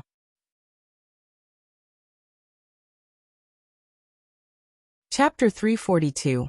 Lipsticks. Xiao Wei let out a sigh of relief when someone came to fetch her. She and Xiao Yunduan had behaved well and showed no leaks, so Xiao Xian did not think that Xiao Wei would do anything to her, apart from showing off. But Xiao Ko would help, so what she needed to do was to display no expression. Sure enough, Xiao Wei was acting the same as Xiao Ko. She laughed at her and kept showing off her clothes and jewelry. Xiao Xian occasionally gave a jealous look, which was noticed by Xiao Wei, who became even prouder. But Xiao Xian had a slight change when Xiao Wei showed off the one lipstick she had bought outside. Xiao Ko had a jealous look on her face this time. Xiao Wei had got 7 liang for one lipstick was too much for Madame Qiao to give all the time. But she had one of each color, and Ms. Su, Yang Xiaoni and Tao Tao all had one for each other too. Xiao Ko kept asking her proudly, "You know what it is?" Xiao Xian tried her best not to reveal her look and laugh. She cooperated. What is it? I knew you would not know about it." Xiao Ko looked even prouder. She was jealous of Xiao Wei having bought lipstick, but Madame Qiao and her father refused to buy her one. But seeing Xiao Xian not knowing what that was, she felt happy. This is called lipstick, same as lip brush, but more handy and high level. Xiao Ko said with a proud tone. It can only be bought in the province. It is sold at the Yuezheng family's store, limited in quantity, very popular but not easily bought. She turned to Xiao Wei and said with a flattering look on her, "You are lucky, sister, to have got one.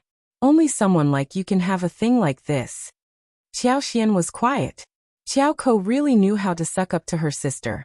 But Xiao Wei was very glad. She snorted and said proudly, "That is true. I heard that there are many different colors, and I want to buy one of each color." Xiao Ko added with a smile, "Many people will get so jealous of you.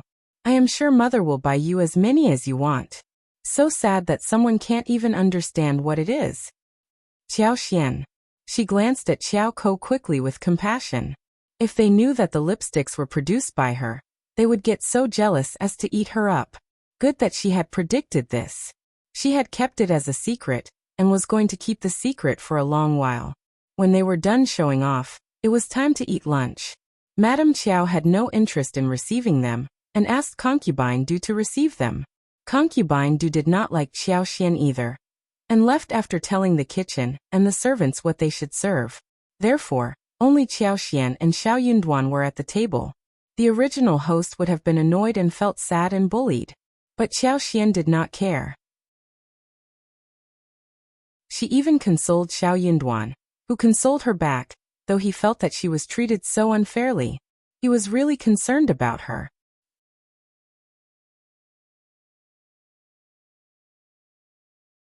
Chapter 343. For festival, the couple had fun during lunch.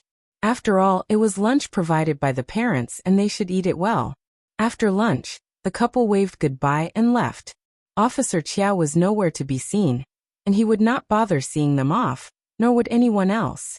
The couple loved the way it was handled, and left the Qjao family smoothly. As for Lu Yan, they had not seen her since they walked into the mansion, and Xiao Xian seemed to have forgotten about her existence. Xiao Yunduan took hold of Xiao Xian's hands gently as he said in a mild yet irritated voice, "I will definitely hit the high level of the examination, and they would never be able to bully you ever after that." Xiao Xian smiled. "They are just strangers in my eyes and their well-being has nothing to do with me. I believe that you will make it, but don't get too stressed about it. Stay calm, just calm. You could never hit the goal if you were too hasty or stressed." Xiao Yunduan smiled and felt relaxed. "Don't worry, I know what to do." He paused before adding, "Let's go home." Xiao Xian smiled and looked at him with a pair of sparkling eyes. "Okay, let's go home." Soon it was mid-autumn day, and they made mooncakes as well as many delicious dishes. They killed the duck to make crispy duck, bought the lamb chops to make pan-fried lamb chops, as well as crispy roasted pork with the braised hoof and the golden brown and crispy skin. The fish and shrimp in the river were quite plump at this time. 2 days before the mid-autumn day, Xiao Xian and Xiao Xiaoqi went to catch fish. They got a lot of fish, and they were lucky enough to get 2 soft-shell turtles. On the mid-autumn day, dishes such as braised eel segments, prawns in tomato sauce, boiled fish fillets, and crispy small river fish were served on the table. The whole family celebrated the day together. What Xiao Xian and Xiao Yunduan had not expected was that Yuezheng Xiao also had some presents delivered to them. The gifts included exquisitely made mooncakes at the store in the province, 6 jars of fine liquor as well as several other snacks and pastries, fresh fruits, lotus roots and water chestnuts. Xiao Xian and Xiao Yunduan accepted them happily, especially lotus roots and water chestnuts, which Xiao Xian was very satisfied with. Lotus roots were delicious while making cold dishes, stewed soup, or even when they were fried. Water chestnuts could also be fried, but it was more delicious when they were steamed. The fruits at Xiao Xian's yard had ripened too. Jujubes, pears, grapes, pomegranates were the common ones, and she expected that Yuezheng Xiao would not be too interested in them, so she picked 4 large bergamots. The bergamot, which grew up under the care of her superpower, were particularly stylish and beautiful.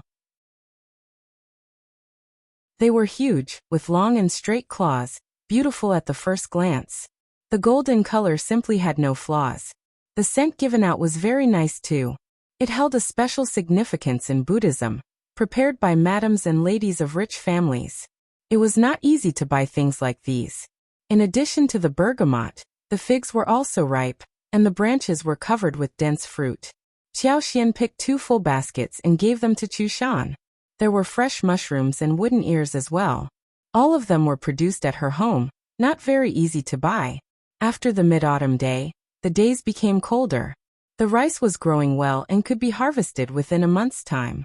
They got more than 10 kilograms of honey wax from the honey in the floral field, which was enough for the lipsticks to be processed.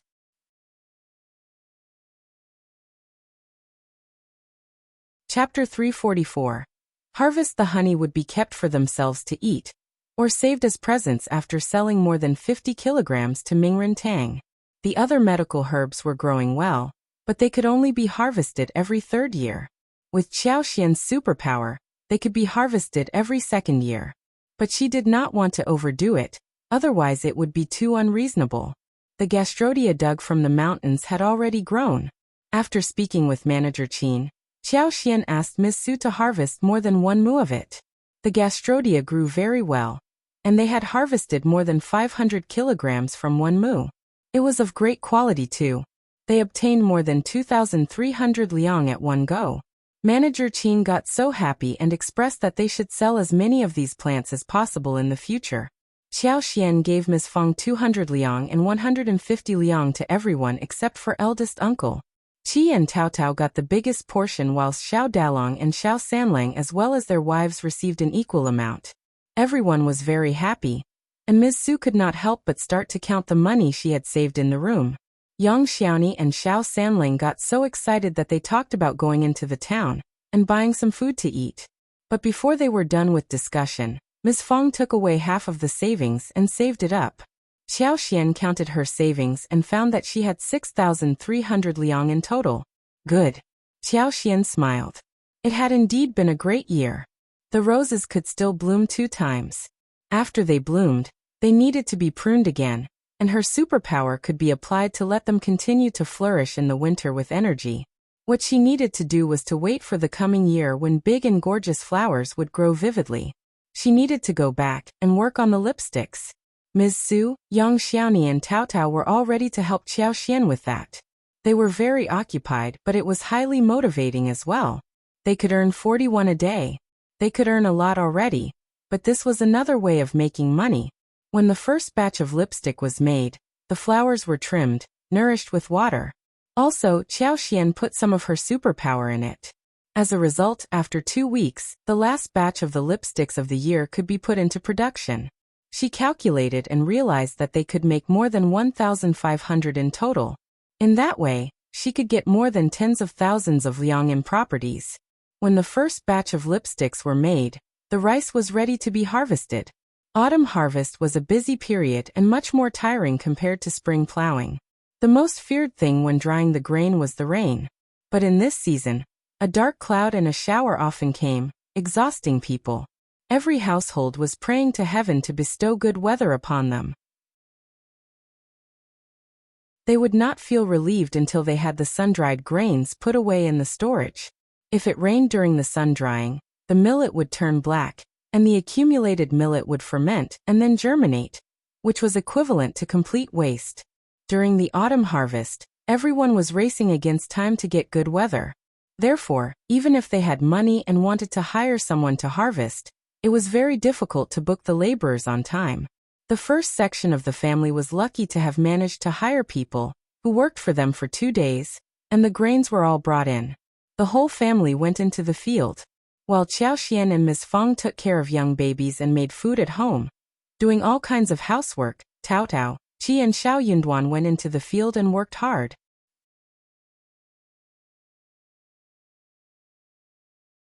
Chapter 345. Weather forecast. Autumn harvest differed from spring plowing. It required good timing. Taking advantage of the good weather and the bright sun, they needed to quickly harvest the mature rice and dry it in the sun, otherwise if it rained, especially for several days in a row, it would be a complete waste. Xiao was a bit sorry about not having been able to develop her abilities of forecasting the weather. By sensing the sensitive changes of plants to the weather and the amount of moisture in the air, she could predict whether there would be rain or not. Now she could only predict the weather changes half a day ahead. But that was already good enough for this time of the year. She was able to know the future weather conditions half a day in advance, and that could help everyone perfectly avoid showers and ensure that the recovered food would not be wet by the rain. When the grains were recovered, the rain came down the following afternoon. Xiao hurriedly told her family more than half an hour in advance that it might rain in a while, and the rice had to be quickly gathered and covered with something, or carried to the house or under the eaves. Ms. Feng was a bit skeptical, but Shao Yunduan stressed that Xiao knew a bit about weather forecasts, and Ms. Feng was used to trusting Xiao. Thus she followed what she was told. Xiao thought about the other families, and told Ms. Feng asked Xiao Dalong to inform the others. It was a very important thing for them to harvest since rain would ruin everything. Xiao Dalong was honest, and when he passed on the message, people tended to believe him. Hearing what Xiao Dalong said, the villagers looked up and saw the shining sun, laughing at him. Yunlian, you must be confused. Look at the fine weather. How can it start to rain soon? Yet don't joke about it at this time. What about your own home? You can't have put the rice away. Xiao Dalong found the message a bit confusing too. He laughed as he scratched his head. Yeah, we have, but the weather changes a lot, and we need to be very careful. When Xiao Dalong was gone, everyone started to get very confused and hesitant too. Is it real? I don't think Yunlian likes joking about. But what does he know? He is kind, but he is not so capable. Yeah, let's just watch out for the weather. Soon the wind blasted, and the sunlight faded away. Someone's heart skipped a beat, and he started to put away the rice. We need to be careful about everything. Yeah, it seems that Yunlian is right. I think the weather is changing too. But isn't it a normal change? It won't rain, will it? So those who put away the rice had no problem with their crops because soon the rain poured down. Those hesitant ones did not make it, and some rice was unfortunately wet. They just hoped that the rain would not last for too long. From that time on, some families, who had been in a good relationship with the first section of the family, kept their eyes on how the first section of the family moved. They would follow suit seeing when the first section of the family started to put away rice. Therefore, after a while, the first section of the family became the indicator of weather. Xiao did not stand out to say so, and when they were asked, they all said that it was Shao Yunduan who had learned that from books, and gained some knowledge about it.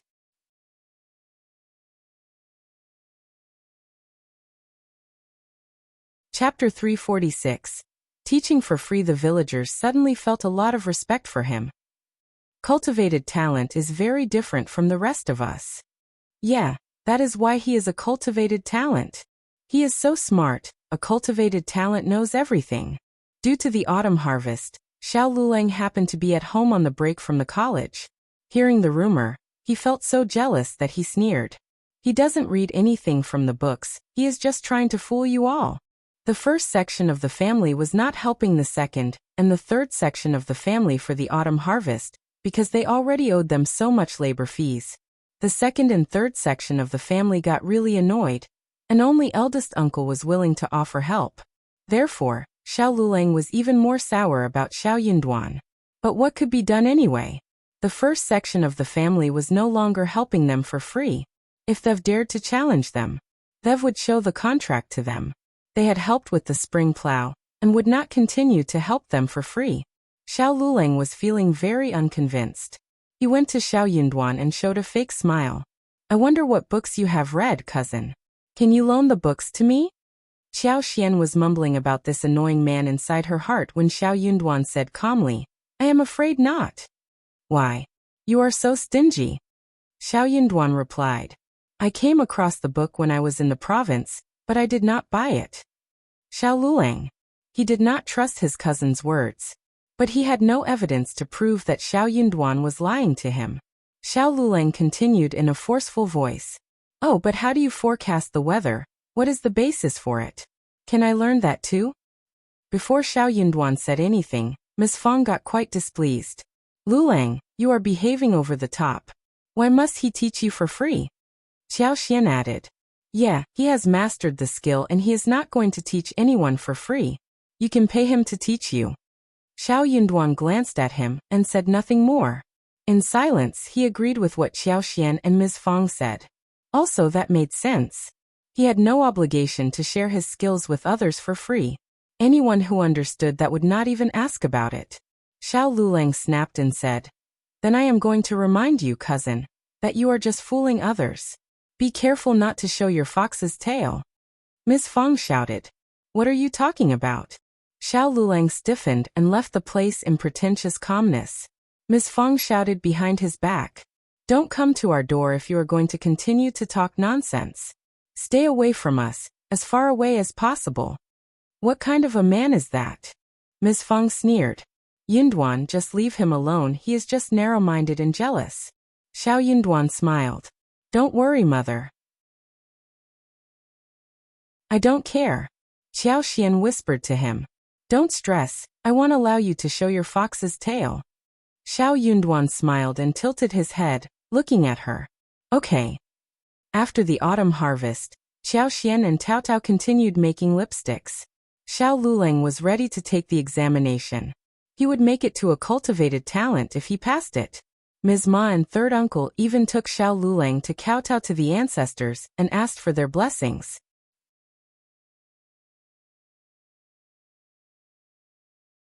Chapter 347. Furious Ms. Ma and third uncle were very confident. The reason why they were confident was that if Xiao Yunduan could make it, so could their son. Ms. Ma was quite displeased thinking that Xiao Yunduan became the cultivated talent before her son did, so she went to Ms. Fang again and uttered a few sour words. Ms. Fang said firmly, My son is a cultivated talent anyway. That was a fact that could not be changed. Ms. Ma was indeed furious. The result was announced soon, but Xiao Liulang and third uncle were both quite distressed after checking the result in town. Ms. Ma's heart skipped a beat, as she forced a small smile looking at their faces. Doesn't it look good? It is okay as long as you cleared the level. Xiao Liulang threw her an expressionless look, snorted and returned to his room. Oh well. Ms. Ma turned to look at third uncle. Before the third uncle was able to say anything, the eldest uncle asked concernedly, How is it? Did Liulang make it? Third uncle instantly burst into anger. Eldest brother, you are here to joke with us and poke us in the heart, right? Your son was lucky enough to make it, and he even has a wonderful wife. You don't need to show off here. What did you say? Eldest uncle was shocked. He looked unconvinced and replied, I am here because I care about Liulang. You are not showing care towards us. Third uncle said angrily, You are laughing at us. Elder uncle's eyes widened. But, do you mean to say that Liulang didn't make it? What? Ms. Ma's eyes widened as she screamed. How could that be possible? My son is so talented. How could he fail when Yunduan made it? It must be a huge mistake. Eldest uncle frowned slightly at what Ms. Ma said, but he could not complain about this. He opened his mouth and was about to say something, but then he sighed in silence. Third uncle left in a hurry, saying nothing more. What else could he possibly say? Ms. Ma was still in shock as she mumbled. That is not possible. My son failed? But he can do anything. How can he fail? Eldest uncle sighed, glanced at Ms. Ma and felt equally disturbed. He was very happy when his son Xiao Yunduan made it, because that was an honor for him. But he could not show off in front of the third section of the family when Xiao Liulang failed, fearing to hurt them deeply. For some reason, he could not help but feel a bit guilty when Xiao Yunduan made it, but Xiao Liulang did not. He had hoped that both Xiao Yunduan and Xiao Liulang could make it to a high level. But Xiao Liulang failed once again. Sigh. Eldest uncle sighed, feeling distressed. No wonder his third brother snapped at him. Third sister-in-law. Eldest uncle felt that if he left without saying a thing, the situation would be even more embarrassing. So he sighed emotionally. You don't need to be distressed. Liulang is still young and he can try again next time. Don't worry, he will definitely make it. Ms. Ma glared at eldest uncle. What if he fails again? Eldest uncle was startled. What? Ms. Ma sneered. Eldest brother, don't laugh at us. I know that you are happy that your son made it, but you can't possibly stab me in my heart, right?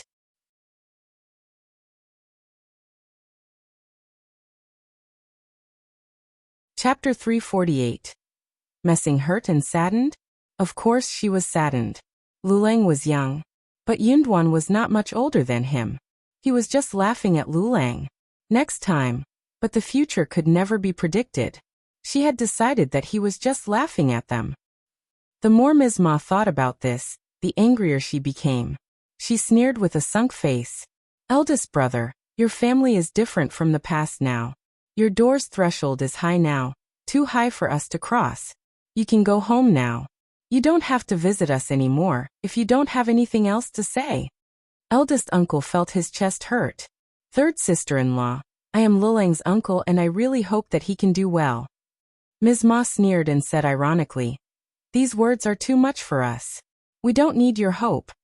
Those were fine words, but the first section of the family never did them any good during the past half a year. Eldest brother just wanted to have a good reputation for himself, without making any contributions. She was not going to allow that to happen. Eldest uncle was shocked. He felt his heart breaking. He moved his lips and said nothing more. He finally left with a sigh. The moment eldest uncle left, Ms. Niu came and smiled. Hey, did your son make it? Ms. Ma threw her a fierce look. Oh God. Ms. Niu clapped, feeling sorry. That is a pity. That was not what she actually felt in her heart. She was actually cheering happily. This was excellent. Otherwise only her family would lack a cultivated talent, and it would be bad. Seeing Ms. Ma's long face, Ms. Niu came up with an idea and smiled. Don't be sad about it. Your son studies hard and he should have made it. It must have been sheer luck due to which it didn't happen. Ms. Ma glared at Ms. Niu, looking distressed.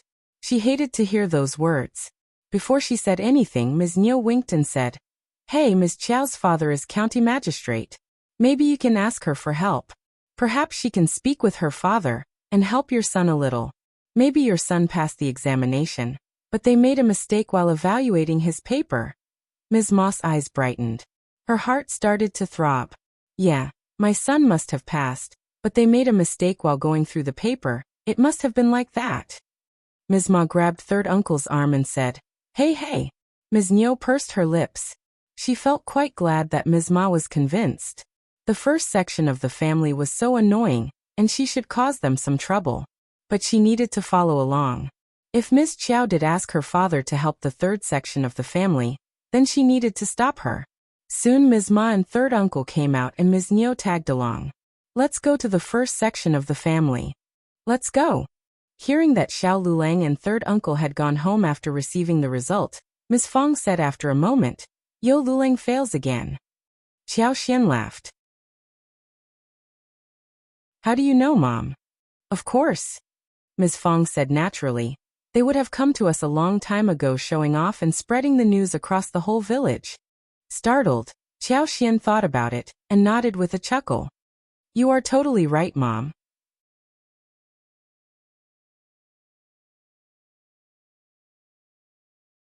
Chapter 349. Wasted money, Ms. Fong sighed emotionally. Why didn't he make it? I thought he would. He has been devoted to studies for so long, and has spent so much money. What more can he do after he has failed so many times? Ms. Fong did not like them, but she never wished anything bad for them. On the contrary, she wished that they could live a happy life so that her family could be left alone. Xiao Xian smiled. Mom, my husband is the only cultivated talent in the whole village, so I am sure that it is never easy to become one. If that was an easy task, the title would not be so valuable anymore. As for what Xiao Liulang would do if he kept failing, Xiao Xian did not dwell on it. It had nothing to do with her. Ms. Fong smiled as she heard her daughter-in-law. True, but soon she felt concerned. But so much money was spent on him. It is very costly to cultivate a student. They were just talking when Ms. Niu, Ms. Ma and third uncle rushed into the house. Eldest sister-in-law. Ms. Ma looked as if she had seen a savior, and the light at the end of a tunnel. She rushed towards Ms. Fong, and took hold of her hand tightly. Eldest sister-in-law, you have to help us right now. I will do anything for you if you help us.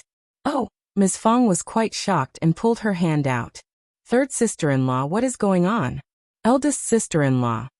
Third uncle sighed as they walked in and took a seat. My son has been working very hard on his studies, right? You have witnessed, yes, our son has always been devoted to his studies and the teachers at the college speak well of him.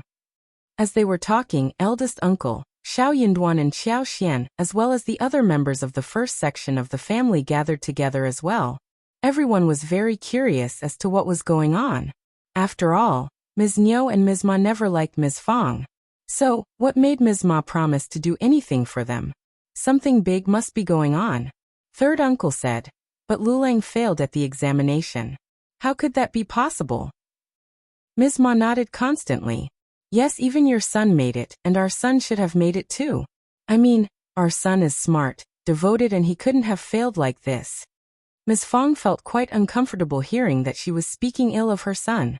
She sneered inwardly, knowing that the couple must be up to no good. Doing anything for her? That was impossible. They would never change what their character was from within. You are here to tell me this? Well, I don't know anything about it. What is the point of telling me about it? Eldest uncle added. Yeah, third brother and sister-in-law. Liulang is still young and he will definitely make it in the future. Don't stress him too much. Third uncle and Ms. Ma did not like what they heard. Yeah, your son had made it so you could say whatever you wanted. If your son had failed, you would not have said something like this. Third uncle said. Elder brother, elder sister-in-law, we don't believe that Liulang really failed. We suspect that his paper has been wrongly judged. Hence, could the fifth niece-in-law just tell her father Officer Qjao to check the paper for us?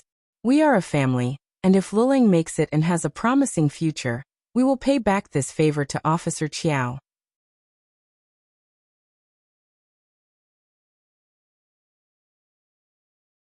Chapter 350. Talk with senior people. Third uncle was worried that what had been said was not straightforward enough, so he clarified again. Of course, we won't let Officer Qjao do that for free. We will prepare enough presents to thank him.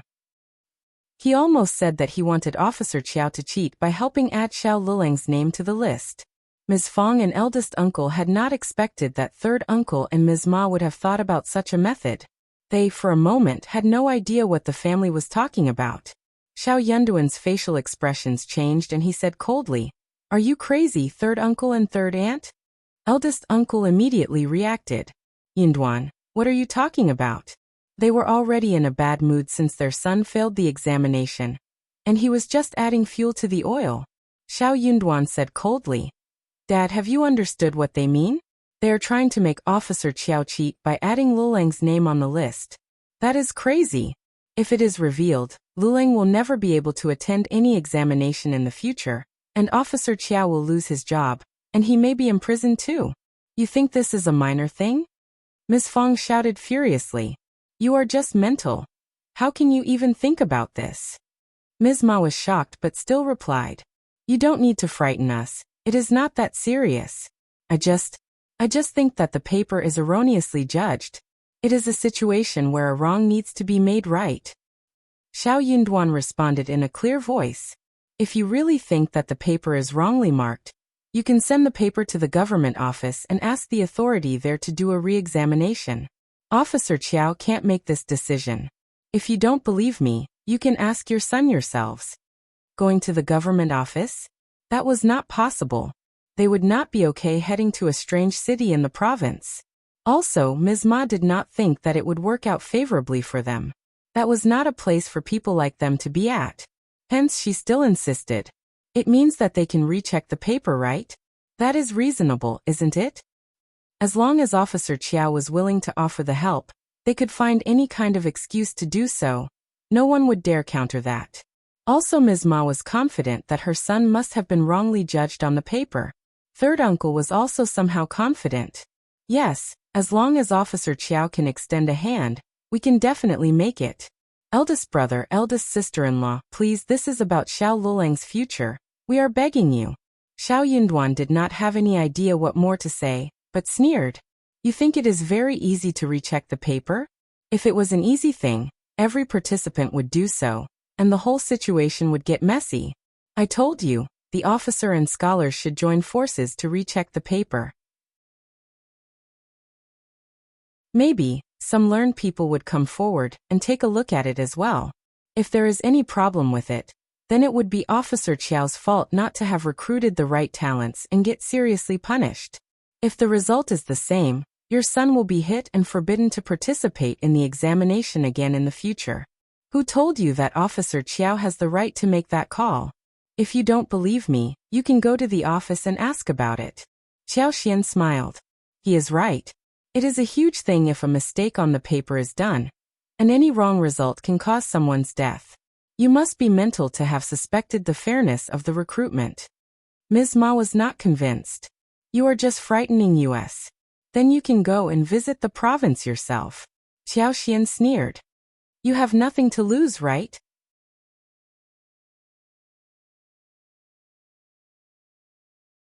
Chapter 351. Not waking up. You can't just go to the county, you have to go to the province. Oh, if you don't believe me, you can go to the county office first and see if you return after some punishment. Eldest uncle frowned at Xiao Xian. He was very displeased by what Xiao Xian said. She sounded quite impolite. He moved his lips but said nothing eventually. Miss Feng was really furious by this point. She got up and started to drive them away. Just leave us alone, one more word and you will get out of the family. If you want to get yourself killed, do so. Don't drag us down. Shao Yunduan said. What about first asking your son what he wants? Xiao Xian could not help but add. You keep saying that your son is smart and devoted, good at studies, but did the teacher tell you all of these things personally? How could they be so confident that Xiao Liulang failed because his paper had been wrongly judged? Third uncle was startled, and almost jumped after what he heard. What do you mean? I mean what I said. Xiao Xian pursed her lips. I won't believe what I don't see or hear myself. Shao Yunduan almost burst into laughter but tugged at Xiao Xian. All right, let's just drop it. He knew pretty well whether the teacher spoke highly of Xiao Liulang, and whether Xiao Liulang was smart and devoted, as he claimed. But he was not going to tell the truth to the public since his cousin wanted to brag about his non-existent skills. After all, he would not be able to offer any evidence to the family. They might even call him jealous. But Xiao Xian was so straightforward that she said it out loud. Third uncle snapped. Don't you dare slander our son just because you are jealous of him. Xiao Xian rolled her eyes and countered. My husband is already a cultivated talent, and he is going to the next level next year. What am I jealous of? Jealous of you who will never make it to a cultivated talent? You. Elder uncle's heart almost skipped a beat. Just drop it, Miss Qiao. His brother and sister-in-law were already having a bad time, and Miss Qiao kept poking their wounds. They were going to end up having a fight. Xiao Xian was not afraid of eldest uncle. Instead, she said, Dad, I am just reminding third uncle and third aunt out of kindness. They can believe me if they want to. I didn't want to tell them this much, nor did I have the intention of arguing with them, because there is no point in arguing about this. I am not that bored after all, to go to Minghua College and ask about this. Eldest uncle. Miss Qiao's words could always annoy him. Miss Feng laughed and nodded and said, Miss Qiao is totally right. She was not mocking them, but the third section of the family had been way over the top in their conduct, and she just could not help it. Ms. Ma snapped. Why ask the teachers at college? Yunduan is here. Yunduan, just tell us if the teachers speak highly of your cousin, and call him devoted and learned or not. Xiao Yunduan. He really did not want to tell lies. I only focus on my own studies. I am not sure if the teachers have spoken highly of my cousin. If you want to know about it, just ask him yourself.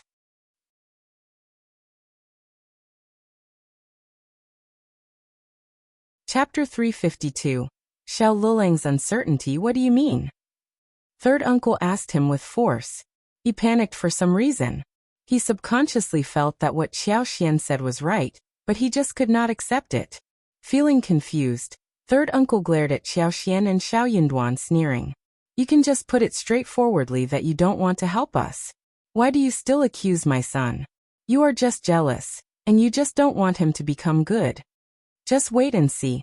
Proverb says that rain takes turns in pouring down. You can be as proud as you want, but my son will become far more excellent than you. Ms. Ma snorted. True. Let's see whose turn it is to beg in the future. Ms. Fong felt so annoyed when hearing their impolite words to her son. She snapped. Then let's see what happens. No matter what happens to my son, I will never turn to you for help. Anyways, we have never turned to you for any help ever. Third uncle got so annoyed that he ignored Ms. Fong and shouted at Ms. Ma. Let's just go. Ms. Niu chuckled as she watched the whole show. Then she left with the couple of the third section of the family. Ms. Fong glared at eldest uncle. Look at your brother's family. What kind of people are they? Yunduan is better than Liulang, so what? They can speak highly of their son if they want to, but why must they talk down to our Yunduan? I do hope that everyone can live a good life, but they don't wish so. They hope that we will have a hard life so we can turn to them for help.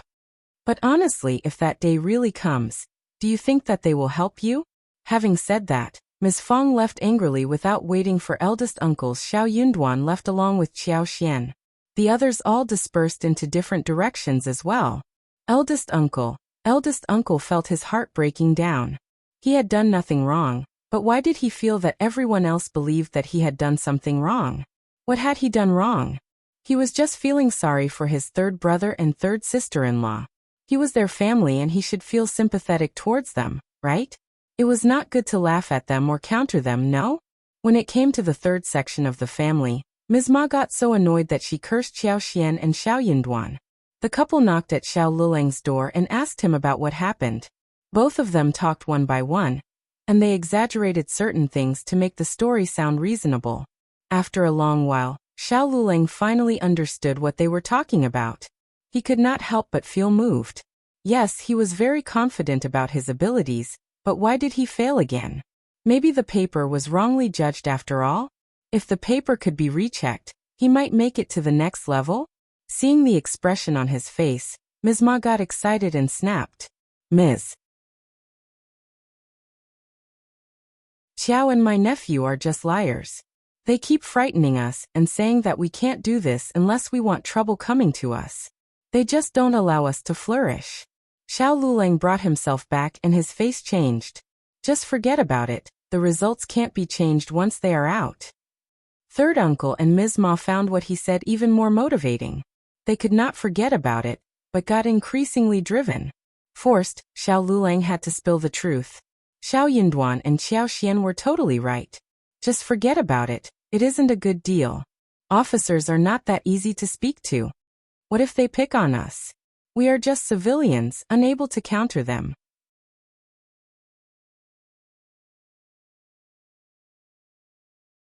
Chapter 353. Mountain in Autumn. Third uncle and Ms. Ma both fell silent.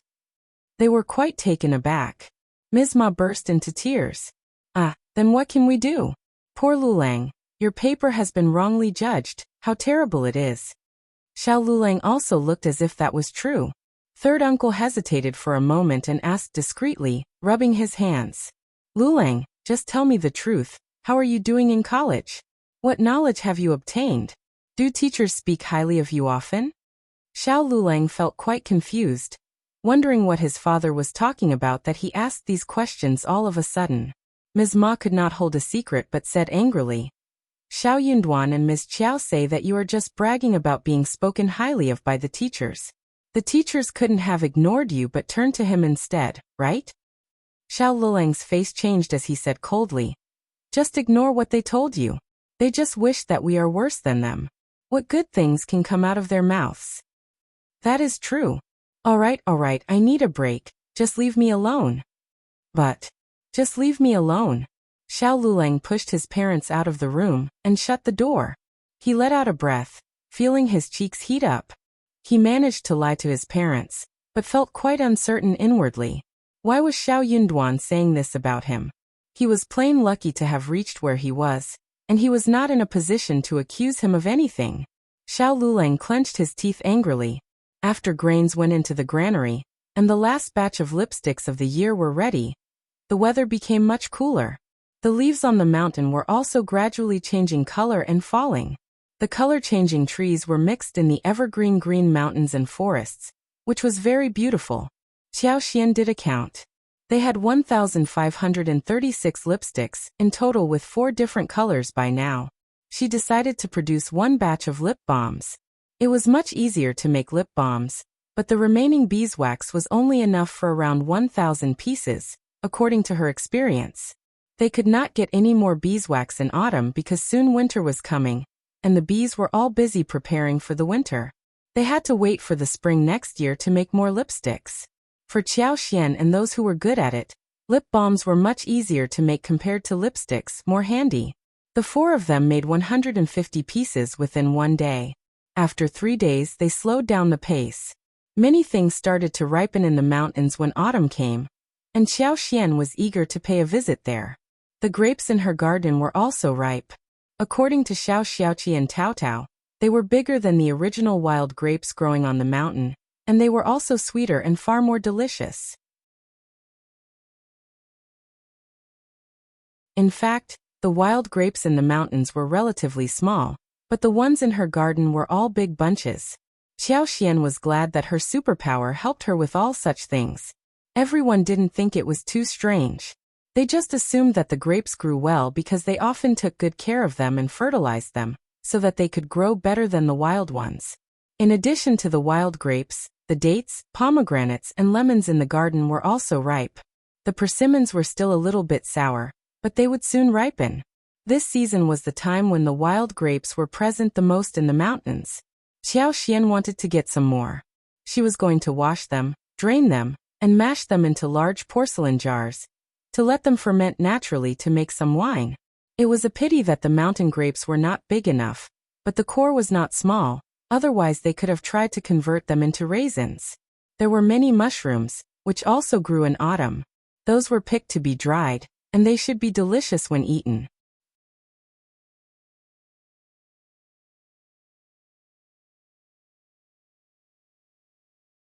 Chapter 354. Into mountains again. Xiao Xian had been thinking about the creeping figs and expected that they would be ripe by this point. Each fruit was slightly larger than an egg. They could pick it and bring out a pack of finely crushed seeds from inside, and dry it in the sun. When they wanted to eat the jelly, they could wash it with water and let it condense. They could break the transparent jelly in a bowl, add some sugar water, a little mint juice, and some other nuts. That was the taste she had been thinking about for a long time. When the work in the farm wasn't that heavy, Shao Dalong and Ms. Su and others waited for Xiao Xian to go into the mountain together. Xiao Yunduan also wanted to take a break from his studies, so he offered to tag along. Xiao Xian got quite motivated being in the environment where she was surrounded by plants. Since it was autumn when the liveliness wasn't that strong, she was slightly slower in using her superpower. Xiao Xian decided to find some wild grapes in the first 2 days as well as other things. But birds in the woods love to eat wild grapes, so they needed to hurry up before the birds pecked the plants. Wine made with grapes could be brewed easily, so they had 3 large jars that could hold at least 100 kilograms of wild grapes. Therefore, they only needed to get around 100 kilograms of wild grapes. They were going to remove the veins and the rotten and bad fruits. Wild grapes were plants with veins, and they kept climbing up to the top of the trees, so as to get plenty of sunlight. Therefore, it was not an easy job to get the grapes. There were mountain grapes also present in low and wide places, but often the mountain grapes in low places did not grow well, and the output was very low. Xiao Xiaoqi was quite familiar with the woods, and he was quite happy and energetic. There were all kinds of wild fruits in the mountains, especially in the sparsely populated and densely forested mountains. Soon, Xiao Xiaoqi saw the wild grapes hanging on the top of the pine trees, as he said with a smile, "Look, the grapes are there." "Yes, there are grapes. They look delicious." "I agree." Xiao Sanlang and his wife said the last two words. The tree was not too tall and twigs were very thick, so Xiao Ziyake climbed up very easily while the others were just looking up at him. Soon Xiao Xiaoqi came down and had half of the basket filled with the fruits. The fresh fruits were so beautiful, and they all started to try some. They were lucky, as there were no birds visiting this grape tree, and the clusters were quite complete. Each bunch was about the size of 3 fingers and as long as a palm, and they were tangled tightly together. Each cluster was small but quite pretty. They were sharing the fruits, sweet and sour, amidst the unique freshness of the woods. Very delicious. We can take so many of them back each year. Xiao Xian loved the taste too. A bit sour and sweet, suitable for winemaking. They were eating the grapes while they walked forward. Xiao Xian used her superpower and picked the place where wild grapes were abundant. Soon, they ran into a patch of land where wild grapes were growing best. There are so many of them. Yes, so many.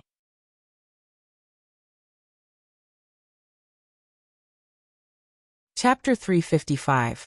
Harvest. It seems that there are many wild grapes in the mountains this year. Otherwise, how could they easily find one patch of land full of it? They all nodded in agreement. Their arrival had startled the animals who were eating the grapes. Soon some birds took off. The trees were relatively high here, and some twigs were quite fragile, so they needed to be careful not to break them. They were all aware of this. As they were talking, they all went up onto different trees. Only Xiao Yinduan and Xiao Xian remained on the ground. They exchanged a look and laughed. Xiao Xian said with a smile, "We are just waiting for the food to come to us." Xiao Yinduan smiled. "That is our ability too." Xiao Xian laughed. Her husband had learned to speak tricky words. But the couple were not idle. Xiao Xian just glanced about with her superpower. This plain-looking forest was actually a huge feast for the eyes of Xiao Xian. There were treasures everywhere. She could see roosters, rabbits, muntjac, and all kinds of wild birds. But she could not do anything about it. Still, she couldn't help wanting to pick all kinds of mushrooms in the forest. There were many kinds of straw mushrooms, pine mushrooms, side ears, large mushrooms, enoki mushrooms, and shiitake mushrooms. Although the quantity of each type was not large, the two of them still found quite a lot of them. By this point, they had not yet walked too far away. 1 hour later, those on the trees came down. Their baskets were filled with stuff, and they poured the grapes into 2 large baskets carefully. They had harvested at least 20 kilograms of grapes. That was a big harvest for wild-growing grapes. Seeing that Xiao Xian and Xiao Yunduan had got many mushrooms, they all cheered. They were going to have a lot to eat during dinner. They knew pretty well how tasty and fresh mushrooms in the mountains were. Xiao Sanlang patted Qi's shoulders.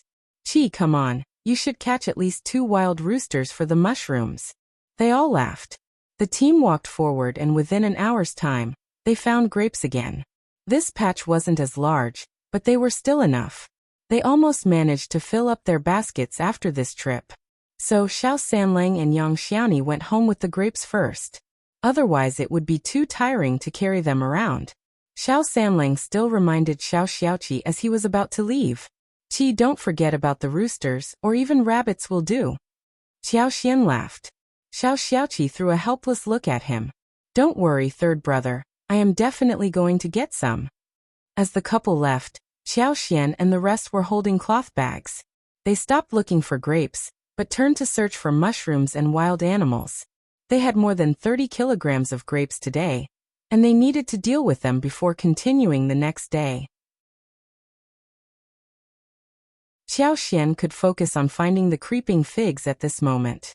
But she did not find any. Instead, she found some more mushrooms, while Xiao Ziyagi got 3 roosters and 5 small birds, before they all headed home. On the way home, they got 1 muntjac.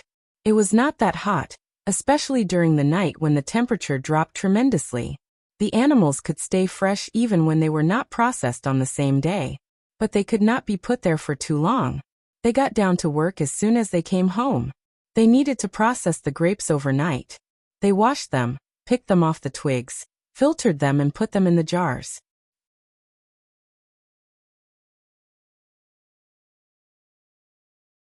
Chapter 356. Yuezheng Xiao and Jingrong. The 30 kilograms of mushrooms were sorted by Xiao, who processed them well. Some not-so-good-looking ones were picked out for dinner, and others were sun-dried. Thanks to the bright sun during the daytime, they should be put away after a few days. They almost finished the sun-dried mushrooms in spring, and what they had found today would be enough for them to make soup and hot pot in winter. They decided to eat 2 roosters and 2 birds for dinner. The remaining animals would be put in Xiao's yard. Roosters were never that big, and the amount was enough for the large family. As the 2 birds were stewed with yams, 1 rooster had the breast meat sliced, marinated and battered, then stir-fried with fresh mushrooms. The rest was cut into dices and added with only ginger, garlic and scallions for braise. A plate of stir-fried wax gourd, a bowl of dry stir-fried beans, and a wolfberry sprout soup were served during dinner. Ms. Fong would not have minded to share some animals with the second and third section of the family in the past. But due to what Ms. Ma and third uncle did a while ago, and the ridiculous request they put forward as well as the annoying look of Ms. Niu, Ms. Fong was really disgusted with them. So Ms. Fong was not going to share anything with them at all. Eldest uncle had not yet said a thing when Ms. Fong snapped at him, so he fell silent. No one cared if he was happy about it or not. Anyways, they were already used to ignoring his feelings. He could not influence anyone around. After walking into the mountain for 3 days, they had found enough grapes. If they wanted to eat them in the future, they could bring them back in small quantities. But it was really not necessary because Xiao's garden had them. And the fruits were particularly large, even bigger than the authentic wild ones. They even got many mushrooms, some of which were fresh and some were sun-dried.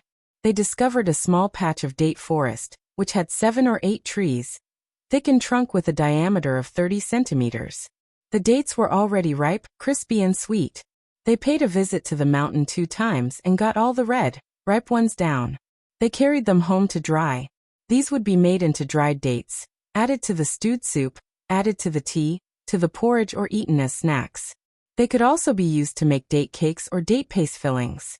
In addition, there were other wild fruits that could not be named, which were weird in shape and different in colors.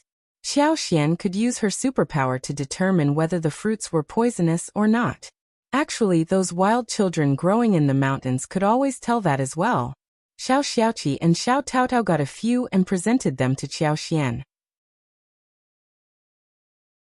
After taking a break for 2 days at home, they decided to go into the mountains to find the creeping figs when Yuezheng Xiao and Jingrong arrived there unexpectedly. Only now did Xiao and Shao Yunduan remember that they were here to hunt with them. Yuezheng Xiao and Jingrong were afraid of drawing the county magistrate's attention, so they changed into ordinary dresses and came with ordinary wagons, without showing anything about their real identities. The effort was totally worth the while. They spent 1 night at the hotel as they arrived at the county, and the following morning, they headed towards the village. But they again ran into Widow Sun the moment they came to the village.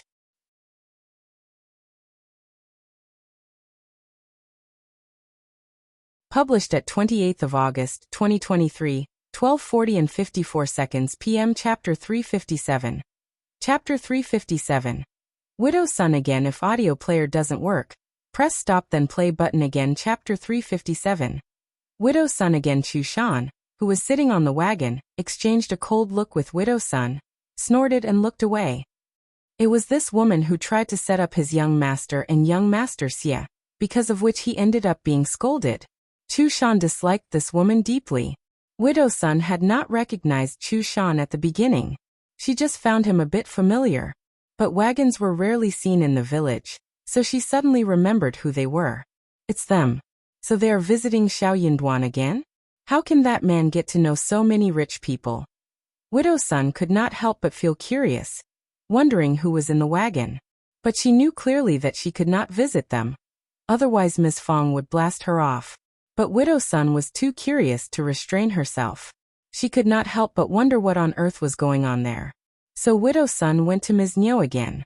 Hey, remember what I told you about the guests of the first section of the family? They are two rich young masters in the wagon. Widow Sun winked. Your Miling is still unmarried, right? This is a great opportunity, and you can't miss it. If Tao Tao steals the show and becomes the wife of some rich people, your Miling will have a lot of difficulty in finding a better suitor. Ms. Niu did not want to speak with Widow Sun because Shao Yunduan turned her down last time when she asked. But when she heard the last sentence, she could not help but feel motivated. So Shao Yunduan and Ms. Fong refused to introduce the two young masters to her, because they expected Tao Tao to marry one of them? That was not going to work. Ms. Niu made up her mind and pursed her lips. Just forget about it. Shao Yunduan is nothing more than a cultivated talent. How rich can his friends be? But I can have a look at them. Ms. Niu got up and started walking. Widow Sun followed up, smiling. It depends on who you are comparing them to. The two men are in a wagon and they have servants. I believe that they are definitely richer than us, right? Ms. Niu snorted, and admitted that Widow Sun's words made sense. She thought the same thing as Widow Sunday. Those who could befriend Shao Yunduan must be rich, but not as rich as those big shots. If the two women knew how much wealth the Yuezheng family and the Xie family had, they would not think about having a marital relationship with them. Jingrong and Yuezheng Xiao's sudden visit surprised Shao Yunduan and Xiao Xian. The family met them for the second time, and was already used to their arrival. They greeted each other, and Ms. Fong put away the gifts they had with them. She asked young Xiaoni to boil water and prepare the tea, whilst instructing Tao Tao to fetch the keys from Qiao Xian, and pick some fresh grapes and dates from the garden to serve the guests. She had no idea about what to prepare for lunch, and decided to wait for Qiao Xian to figure it out. The two young masters looked neatly dressed, and they seemed to be interested in dishes cooked by Qiao Xian, not others. Ms. Fong felt very honored that these two young masters had befriended her son, and she decided to treat them well. The tea leaf was lavender whilst the fruits were newly picked. Yuezheng Xiao was very curious about everything in their family. Those ordinary-looking dates and grapes seemed quite unique in their eyes. They had a bite of each and sure enough, they tasted extremely good.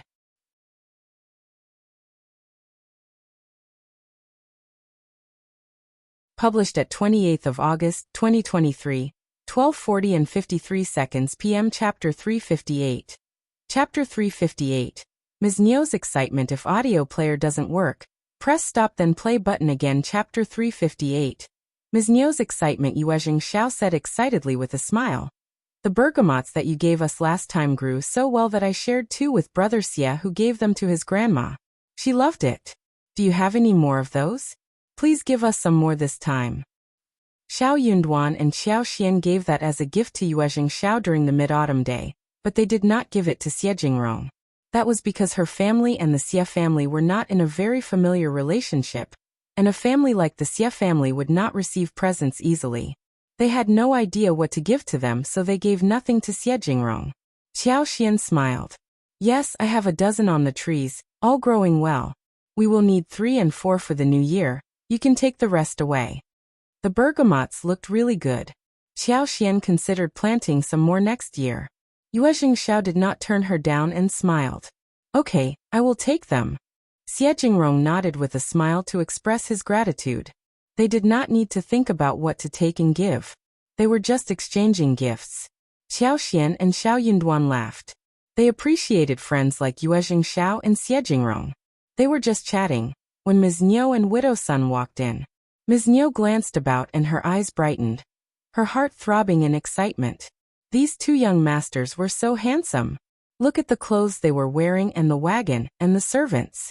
Jingrong and Yuezheng Xiao were not into showing off. They were not exquisitely dressed for the trip to the Shao family in the village. That was why Ms. Niu believed that they were within her league, thus getting extremely excited. They looked handsome and they had money. They were just right to be her son-in-law. Yunduan and Ms. Fong were so stingy not to introduce them to her. Now that she was here, she was not going to let them stop her. Oh, we have guests over. I have never seen you before. Where are you from, two young masters? Oh yes, I am Yunduan's second aunt, married to his real second uncle. Ms. Niu was glancing at Yuezheng Xiao and Jingrong, feeling quite confused and excited at the same time. Both of them look so nice, which one should she pick? Jingrong frowned and stayed silent. Yuezheng Xiao smiled, feeling that this so-called second aunt of Xiao Yunduan seemed quite rough, yet she was part of Xiao Yunduan's family. So he was about to answer her when Xiao Xian stood up. She took hold of Ms. Niu's arm and smiled. Second aunt, you are here to speak with my mother, right? She is in the backyard, come with me. She then glanced at Widow Sun, who was rolling her eyes. She asked her straightforwardly. Aunt Sun, what are you doing here? Visiting my mother. Widow Sun smiled and said, we are guests and we can of course see each other. But Miss Qjao, you are a junior in the family and you should not speak with me like this in front of guests, right? Xiao Xian had no interest in concealing anything in front of Jingrong and Yuezheng Xiao. After all, not everything could be concealed or ignored. For example, Ms. Niu and Ms. Ma, who always tried to portray as if they were a good, united family. Yuezheng Xiao and Jingrong would not mind the truth about their family situation, since they were friends. The two of them understood clearly what Ms. Niu was like the moment she showed up. It was totally reasonable when she spoke harshly.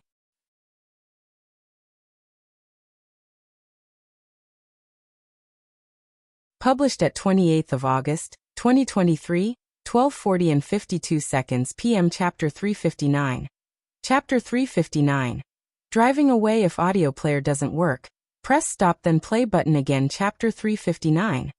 Driving away. Also, they both were from big noble families, where they had seen infights all the time. So they would not dislike them for no reason.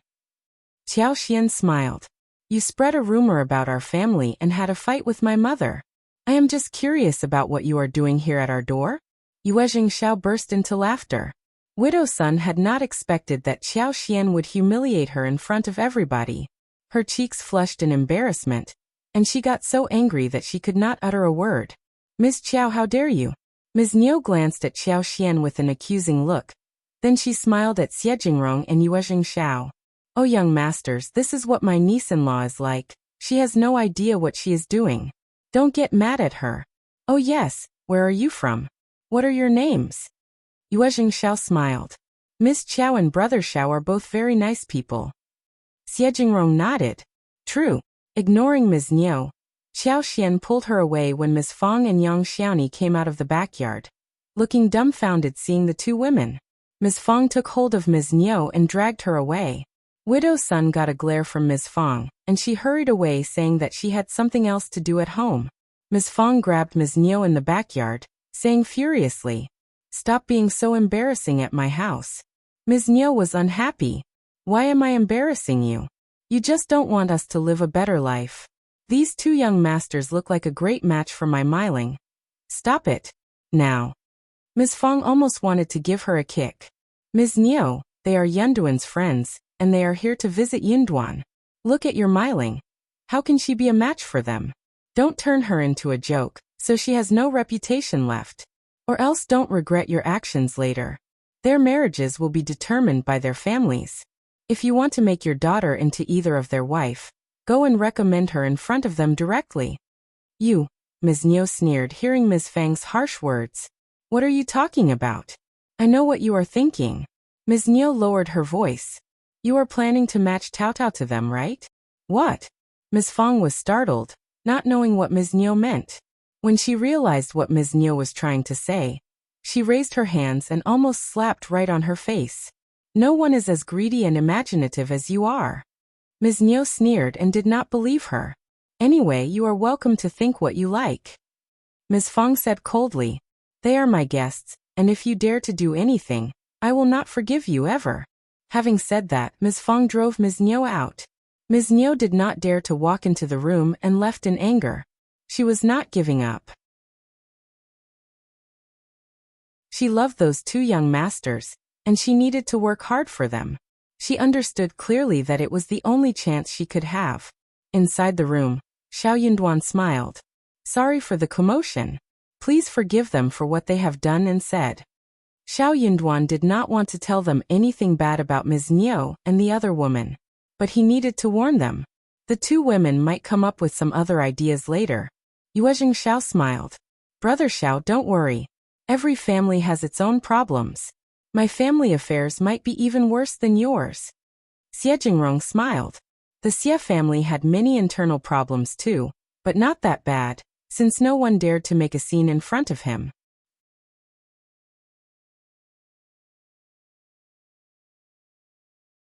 Published at 28th of August, 2023, 12:40 and 51 seconds p.m. Chapter 360. Chapter 360. New house. If audio player doesn't work, press stop then play button again. Chapter 360. New house. Yuezheng Xiao was sincerely treating Xiao Yunduan as his real friend. Xiao Xian made lunch. She killed a duck and braised it with sauce. Then she made a pot of sour soup with small miscellaneous fish, steamed mandarin fish, tomato eggs, stir-fried wolfberry, shredded lettuce, and beans according to the custom. Xiao Yunduan ate with Jingrong and Yuezheng Xiao outside, and the others were eating in the kitchen. Those from the first section of the family were quite calm compared to the last time when they met Yuezheng Xiao and Jingrong. Even someone as honest as Xiao Dalong came over and greeted them with a forced, embarrassed smile. Anyway, they were just very happy that the two young masters were from a good family, and were willing to visit them at home and befriend his brother. In the afternoon, Yuezheng Xiao mentioned hunting, and he had a long conversation with Xiao Xiaoqi and Xiao Taotao. Yuezheng Xiao got even more interested after that. They were here to go hunting in the mountains, so they decided to return the following morning. They did not show any disdainful look at the Xiao family's house, but the Xiao family's house was not large enough to hold 4 people and 1 coachman. Since they had a wagon, they could head back to the town quickly. It was almost 4 in the afternoon when Yuezheng Xiao and Jingrong went back to the town. Ms. Niu brought her daughter to their home, claiming that she wanted to have a chit-chat with Taotao. But in fact, she was planning on something else. Ms. Fong had already prepared for it. Before they could enter the yard, she drove them away, and even implicitly warned Xiao Meiling. She told her not to behave stupidly like her mother lest she became a laughing stock. Xiao Meiling left with her cheeks burning red. Ms. Niu glared at Ms. Fong and left timidly. Ms. Fong was speechless. She was telling the truth, and was doing it for Xiao Meiling's sake. Did Ms. Niu think that everyone else was stupid? The village was too small to hold a secret. Widow's son, for example, talked a lot and she knew about this matter. It was shameless for Ms. Niu to get Xiao Meiling to meet the two young masters, especially under a thinly disguised excuse. If the marriage worked out well, then all was fine, otherwise who would dare to marry Xiao Meiling afterwards? Ms. Fong knew clearly that this matter would not work. Therefore, she decided to remodify the house, especially making the gate tighter and locked properly. In the evening, Ms. Fong said to the whole family, "Our house is too shabby and old, small too. She is getting married in a few years and you will all have children, so it is not big enough to hold you all. We need to build a new house." It was a major thing to build a new house and everyone got very excited, talking between themselves. Xiao Xian showed concern about it too. She could not help but look at Xiao Yunduan. They exchanged a look which made Xiao Xian feel quite embarrassed. She moved her gaze away from him. Did it mean that she was not leaving Xiao Yunduan ever? She had decided not to leave a long time ago, but she had not said that out loud. Also, Xiao Yunduan had not said anything to have her stay back. But the way she behaved seemed so obvious to Xiao Yunduan, who felt quite delighted. Eldest uncle sighed. "We do need to build 2 more rooms, but do we have any money for that?" Ms. Fong said. 2 more rooms? We need to demolish the whole house and build a brand new one. To live a cozier life. As for money, we have saved some. Eldest uncle.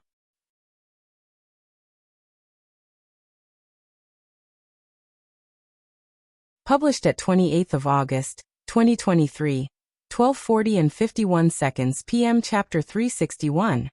Chapter 361. Speechless. If audio player doesn't work, press stop then play button again. Chapter 361. Speechless. When did she save money?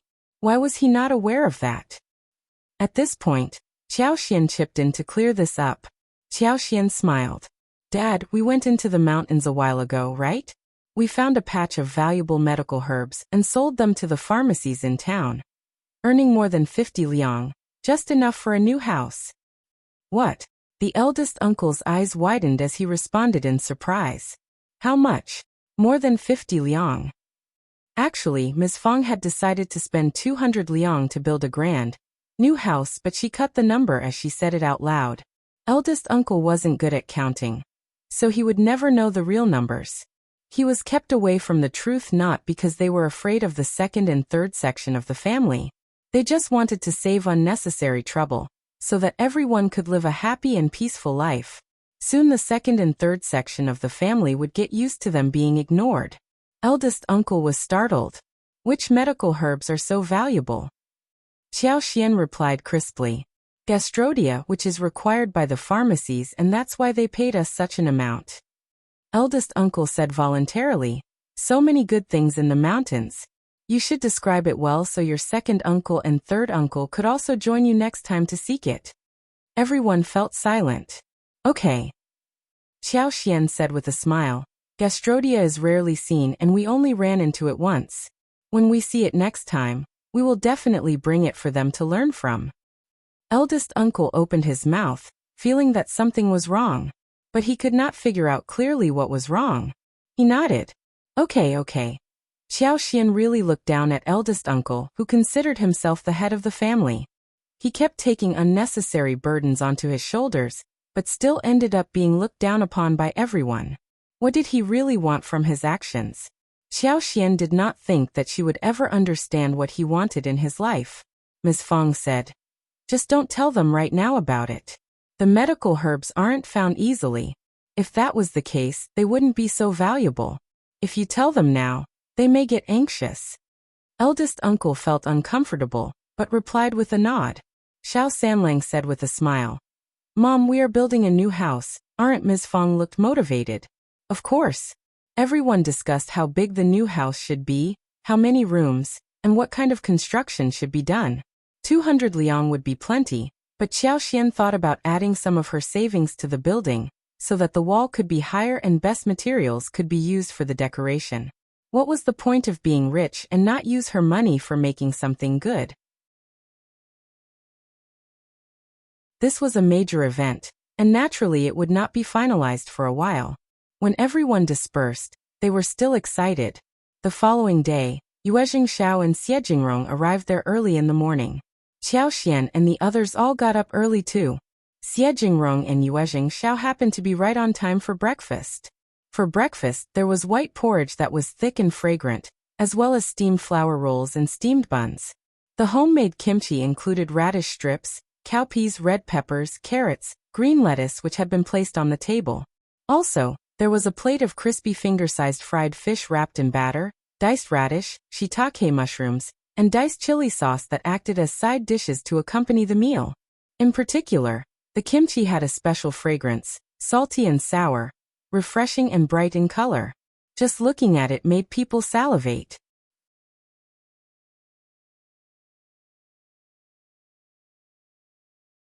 Published at 28th of August, 2023, 12:40 and 50 seconds p.m. Chapter 362. Chapter 362. Into Mountains. If audio player doesn't work, press stop then play button again. Chapter 362. Into Mountains. Jingrong and Yuezheng Xiao had never seen this kind of food before. They started to drool when they smelled it.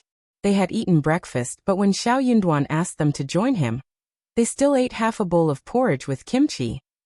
Yuezheng Xiao still had some lingering taste in his mouth. Your kimchi tastes really good. I am already addicted to it. Shao Sanlang stepped forward and said emotionally, that is true. I also feel so. But my mom stops me from eating much. ECU 1B. She glanced at her dumb son. He ate too much to suffer from indigestion. But he was now saying that he could not eat enough? He was so dumb. Yuezheng Xiao laughed. Xiao Xian said, it is very easy to make it. I can tell you how to make it, and you can ask your servants to do it for you. Making kimchi was the same as making pickles. Anyone who could make food could make it.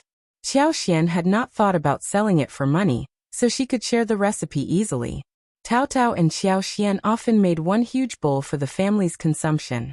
It was very easy to make, and the ingredients were easy to prepare as well. But the whole thing tasted great, and that added some fun in their food, which was wonderful. Yuezheng Xiao felt a bit shy and said, "We come to your home to get a lot of things. It is very generous of you to share it all with us." Jingrong said, "We have some wonderful recipes for making pastries at our home too, and I can share them with you." Xiaoxian's eyes sparkled, and she nodded with a smile. Okay, that would be wonderful." Yuezheng Xiao smiled. "I have some too, and I am happy to share them with you." Having eaten breakfast, they wrapped 10 steamed buns and picked the tools to take along with them. Soon they headed straight into the mountains. Jingrong and Yuezheng Xiao's servants followed along. They had changed into some comfortable clothes and shoes that were easy to walk in. They wanted to go deep into the mountains for a great hunt. Xiaoqi was very excited about being the guide for the gang. He wanted to show what he was capable of, hoping secretly that they could run into some large prey such as wild goats and deer, but not as large as wild boars, bears, or tigers. The original ecological forest had beautiful scenery, majestic and quiet, including strange rocks. Sometimes a clear stream flowed past, and occasionally they could see waterfalls of different sizes, autumn chrysanthemums swaying, and the color-changing leaves flying with the wind. There were all kinds of red and purple wild fruits adorning the branches, a feast for the eyes. Yuezheng Xiao and Jingrong had hunted before, but no one ever dared to take them into the real mountains.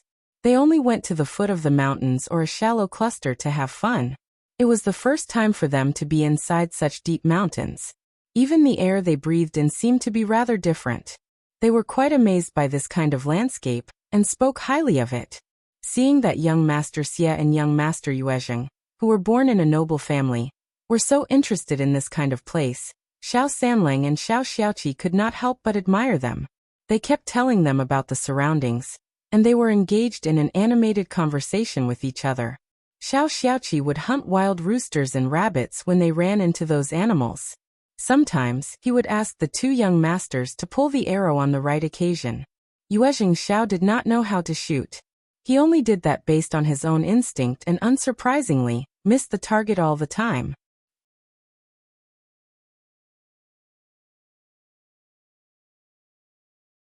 Published at 28th of August, 2023, 12:40 and 49 seconds p.m. Chapter 363. Chapter 363. His skills. If audio player doesn't work, press stop then play button again. Chapter 363. His skills. Jingrong was quite a surprise. He managed to hit 2 wild roosters. They were shocked, but Jingrong just smiled, saying that he had learned a little bit of shooting and riding before. Shao Yinduan could not help but admire him secretly.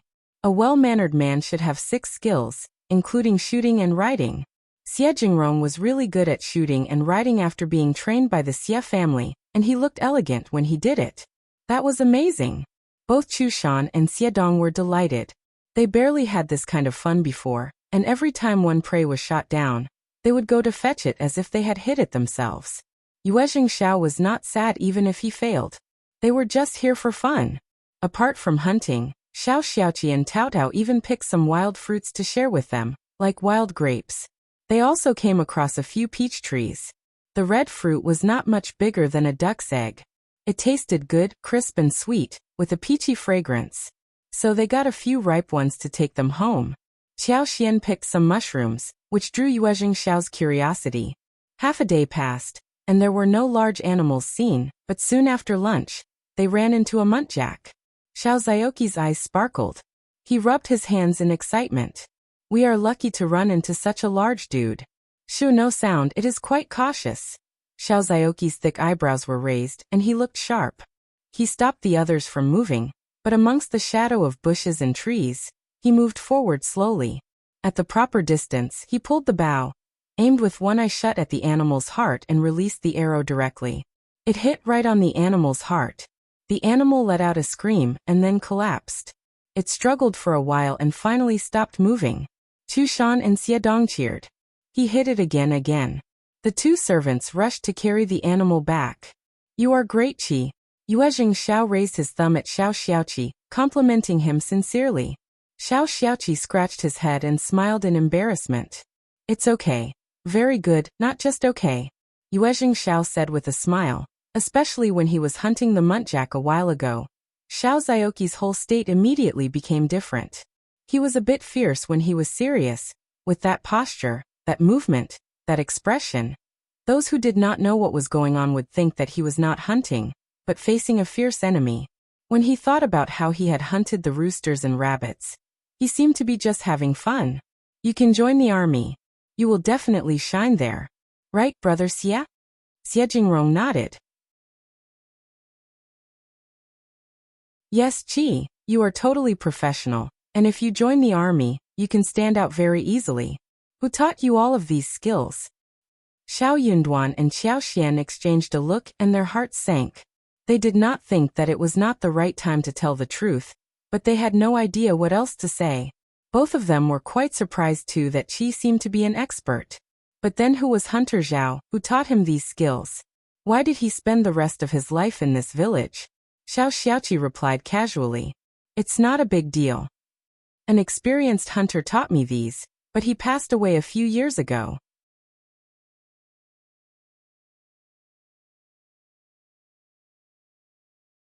Published at 28th of August, 2023, 12:40 and 48 seconds p.m. Chapter 364. Chapter 364. Rejection. If audio player doesn't work, press stop then play button again. Chapter 364. Rejection. The hunter had instructed him to tell this version to those who asked him where he learned the skills. He was asked not to say anything more than that. Oh, what a pity. Yuezheng Xiao and Xie Jingrong did not dwell on the matter any longer when they heard that he had learned it from an experienced hunter. They even believed that they had been mistaken.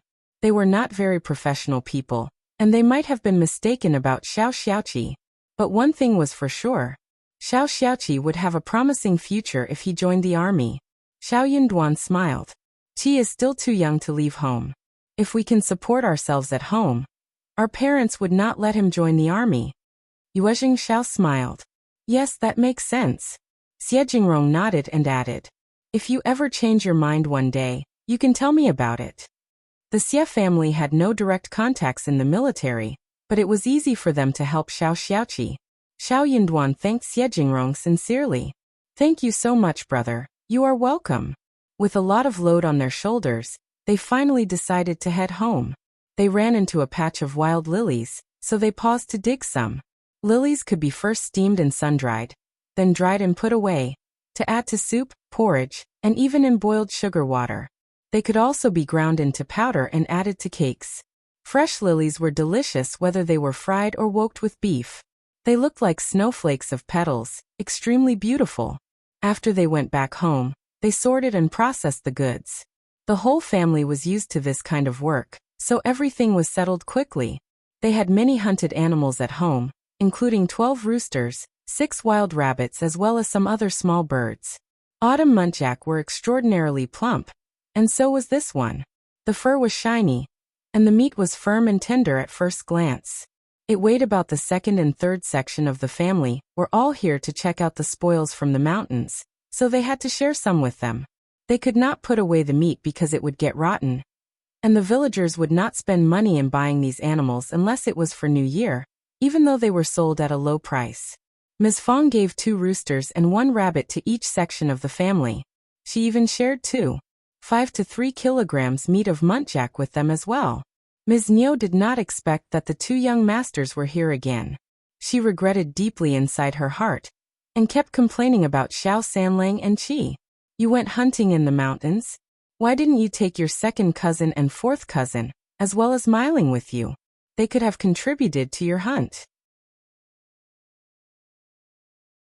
The 2 young masters would not have been to mountains before, and they needed to be taken care of. She saved some of her face by avoiding saying directly that Xiao Miling would have taken care of them.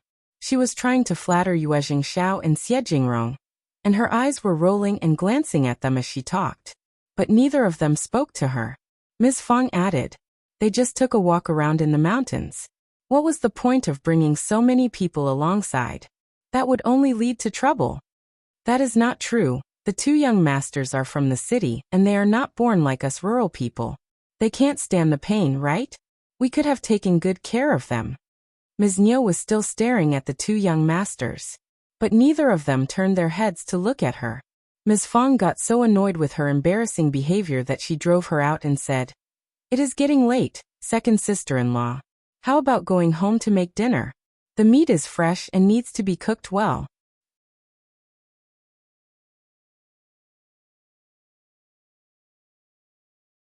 Published at 28th of August, 2023, 12:40 and 47 seconds p.m. Chapter 365. Chapter 365.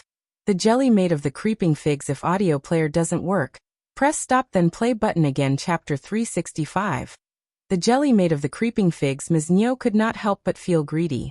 It was getting very late, and the two young masters must be leaving soon. She could not do anything with the first section of the family around, so she had to leave. But the two young masters did not leave. Instead, they stayed back for dinner. The freshly hunted animals should be excellent to eat. Xiao Xian used all kinds of seasonings and prepared the dinner. They had dried bamboo shoots, fresh mushrooms, and she woke them together for some plain yet delicious homemade dishes. After dinner, Yuezheng, Shao, and Jingrong left. Xiao Xian said to them with a smile, "Remember to come for breakfast tomorrow morning. We can have steamed buns with those meat as fillings." Both of them nodded in agreement. They did come for breakfast the following morning. Xiao Xian and Ms. Su got up early to cook breakfast. The meat of 2 roosters was removed, and the remaining chicken racks were used to cook porridge. The rooster was chopped, and some chopped green onions and shiitake mushrooms were added to make the bun stuffing. The muntjac meat was minced for pies. They added some hot and sour kimchi and chili sauce, making the breakfast look delicious and appetizing. They ate breakfast and headed into the mountains again. Yuezheng, Shao, and Jingrong loved the landscape of this place. They were not tired at all. They were heading back the following day, so they kept hunting more animals and decided to bring them back home. They were very lucky, because Xiao Xian finally found the creeping fig she was looking for. The fruits were slightly bigger than eggs, resembling steamed buns. One bush had many fruits on it. Xiao Xian pretended to look surprised. "Oh man, those are the creeping figs, really good things. Pick them and we can make jelly with them." The creeping figs were sliced open, and there were many thin seeds that could be used to make jelly. This kind of seed could be preserved for a long time after drying. When they wanted to eat jelly, they could just wrap it in gauze and gently scrub it back and forth in water. Then they could add a little gypsum, and it would solidify into transparent jelly. If they could add some almond powder, or Blatilla striata powder, they could get jelly with different colors. These can be used to make jelly? Xiao Xiaoqi and Tao Tao were both very surprised. Xiao Xian used grass to make jelly, but did this plant work too? Xiao Xian nodded with a smile. Tao Tao cheered. "Let's pick them." Jelly was a really good thing, and they all loved it. They were so delighted hearing that they could make jelly with this, and that it was preservable. Yuezheng, Shao, and Jingrong had no idea what it was. "What is jelly?" Xiao Xian smiled. "A kind of snack. Let's go home early today and I can make some for you. If you like it, we can dry the creeping figs and have them delivered to you." Yuezheng Shao smiled. Of course, that must be a good thing. They all laughed. They had more than 50 kilograms of the creeping figs, and Xiao Xian asked Xiao Xiaoqi to remember this spot, because they were going to return in a couple of days to chop some twigs to bring home. They would need to have some figs too. They carried the figs together so it was not very heavy for them. Then they continued with the hunting. However, they still failed to run into huge animals, except for a gang of wild boars. They were large in size and had sharp teeth. They did not dare to move until the animals were gone.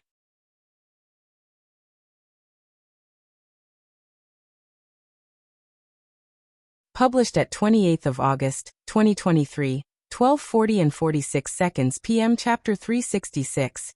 Chapter 366. Business. If audio player doesn't work, press stop then play button again. Chapter 366. Business. There were large animals in the mountains, many of them actually, but they were not to be hunted. Xiao Xian found a herd of wild sheep, mountain deer, and muntjac several times, but the distance was not close, and the mountain road was not easy to walk. By the time they walked over, they would have gone nowhere. They were not professional hunters, and they were not strong enough to run after them. Xiao Xiaoqi might be able to cope up, but not the rest. No one would allow Xiao Xiaoqi to hunt them down alone anyway. What if something happened to him? Anyways, what they had got was already enough. Back at home, Qiao Xian and Tao Tao started to make the jelly together. The fresh creeping figs worked well. When the jelly that was solidified like crystal in the large porcelain bowl was ready, they used a spoon to scoop small pieces into the small bowl to break it, added the boiled honey syrup and a little mint juice, and carried them out. Everyone from the first section of the family seemed to look forward to the jelly, including the two youngest children who were really eager to eat them. Yuezheng, Shao, and Jingrong got even more curious about it. When the jelly was finally served, they saw how it looked and became aware that the waiting was worth it. They took a spoonful of it quickly. It was smooth, tender, and elastic. The sweetness of honey and the coolness of mint adjusted the taste of jelly, turning it into a delicious snack. Yuezheng Xiao was surprised. How amazing! How can the fruits lead to such a thing? Jingrong was very impressed as well. They were born noble and had been offered numerous delicious things, but they were only served when the dishes were ready. That was the first time for them to pick the ingredients, make them and see how the dishes were prepared. So they found the whole thing really interesting. The fruits that looked so ordinary had been turned into such crystal clear jelly after some processing. It looked beautiful and was delicious too. Qiao Xian smiled. Later, I will ask my husband to write the recipe to you, and you should take some of these fresh fruits back. It's too late today, but you can add some chopped walnuts, chopped peanuts, raisins, etc., or even dice fresh fruit to this jelly. It would taste excellent. It's a pity that there is no ice at home, otherwise adding crushed ice makes it more delicious. Yuezheng Xiao and Jingrong thanked her happily. Yuezheng Xiao looked at the couple and suddenly smiled. Brother Xiao and sister-in-law, I have an idea. Why don't we open another store and just sell this jelly? Brother Xie, join us as well. I'll find 2 reliable dessert masters. Besides this jelly, if I think about a few other things, this shop will definitely be operated well. Brother Xie and I pay the cost, and we share the profit equally. As for the raw materials, Brother Xiao and the others provide them here, and the store buys them at market prices. Xiao Xian had predicted something like this to happen. She exchanged a look with Xiao Yunduan, who did not object, so Xiao Xian smiled. That should work. When it gets hotter next year, we can find some fruits before it happens, otherwise the raw materials would not be enough. But we can't just keep looking for fruits, since their availability is totally out of our control. We can buy land and plant them ourselves. Yuezheng Xiao smiled vigorously. You can think about this whilst we can find some suitable store for it. We should make it work, though it is a small thing, the profits should be huge.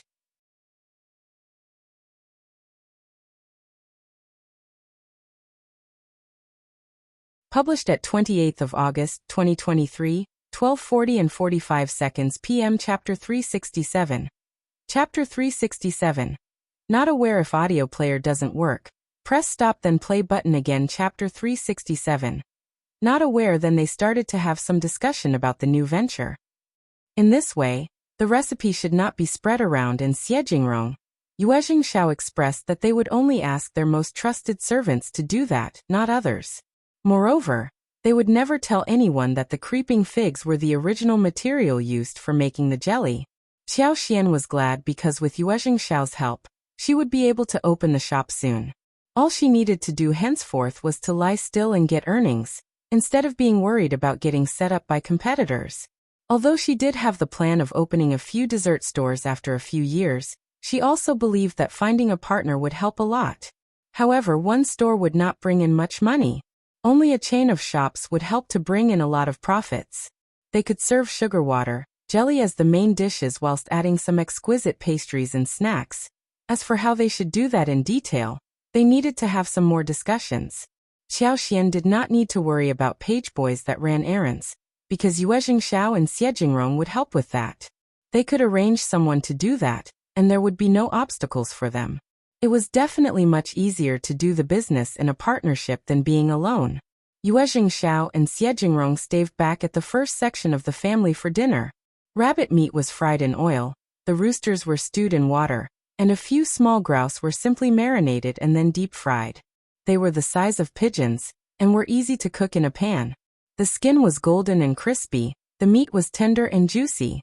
They made another pot of sauerkraut and mixed fish, and stir-fried 2 fresh vegetables. They were going away the following day, but they would visit them and stay overnight when the new house was built.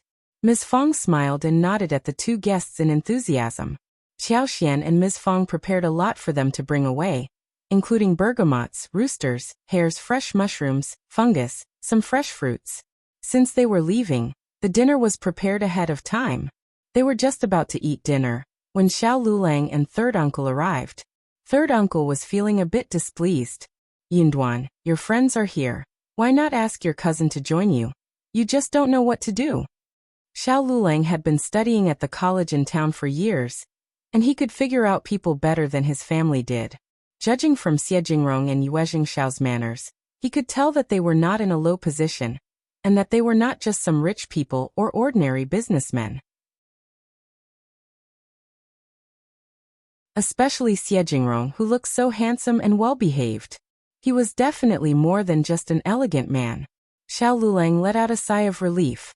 Hearing that the first section of the family was receiving some guests, who were Xiao Yunduan's rich friends, he had the intention of coming and seeing what was going on.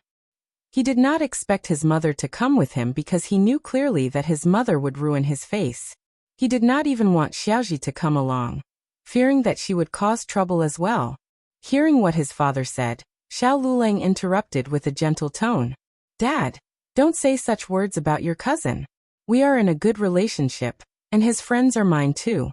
He probably thought that I would not like joining them in the mountains, thus he didn't tell me about it. Third uncle was startled. But it is fine. Just go home, Dad. Mom is waiting for you at the dinner table. Third uncle had no idea what made his son do so, yet he believed that he had a reason for his behavior. So he had to press down his questions and quietly left in silence. Xiao Liulang walked up in a manner he considered elegant, and greeted Jingrong and Yuezheng Shao with a smile. My name is Shao Yunjiang from Minghua College, Yunduan's 6th cousin. How should I address the 2 of you, Pai?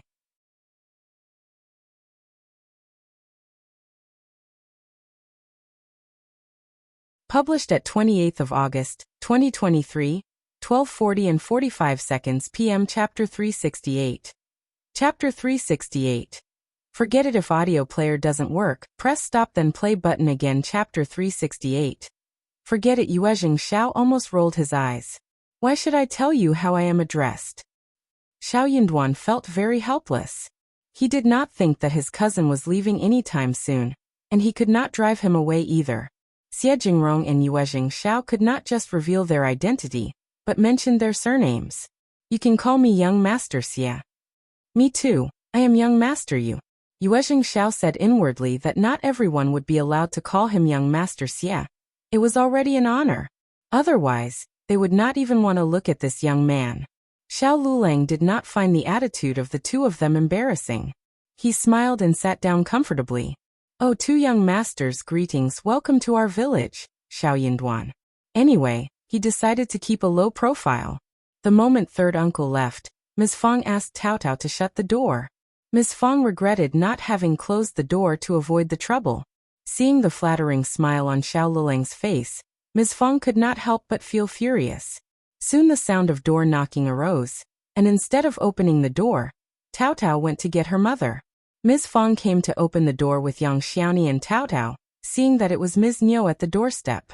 Ms. Niu glanced at Ms. Fong, who did not let her in, so she snapped angrily. Eldest sister-in-law, what are the 2 young masters doing here again? Why didn't you ask our sons and Miling to join them into the mountains for hunting? You can't possibly be avoiding us just because you have befriended some rich people. Ms. Fong almost fainted out of annoyance. They are Yunduan's friends. Ms. Niu pursed her lips. So what? My sons can make friends with them too. Those 2 young men were just slightly richer than they were. So what? Ms. Niu would never want to befriend them, but for their looks.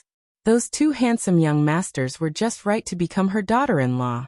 Ms. Niu was still wondering which young master she should pick for her daughter. Ms. Fong snorted. They like quietness, and don't prefer spending time with people they don't know. Ms. Niu's lips pursed. They can develop friendship, right? Are they leaving soon? Will they come tomorrow? Ms. Fang's eyes rolled as she replied with a sarcastic smile. Of course they are leaving, but I am not sure if they will come back tomorrow. Ms. Niu heard that and decided to squeeze in. I will go and ask them. Save your breath. They are leaving soon. Ms. Fang said. You can ask Yinduan. Don't try to push your way in. Ms. Niu was unconvinced.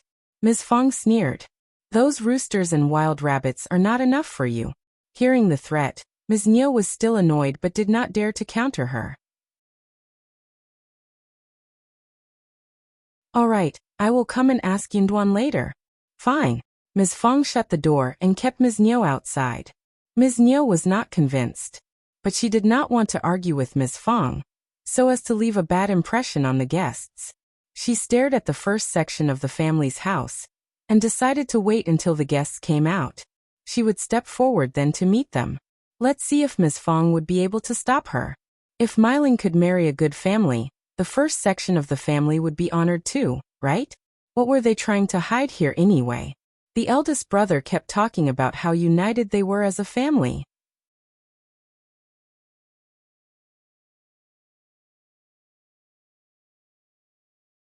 Published at 28th of August, 2023, 12:40 and 44 seconds p.m. Chapter 369.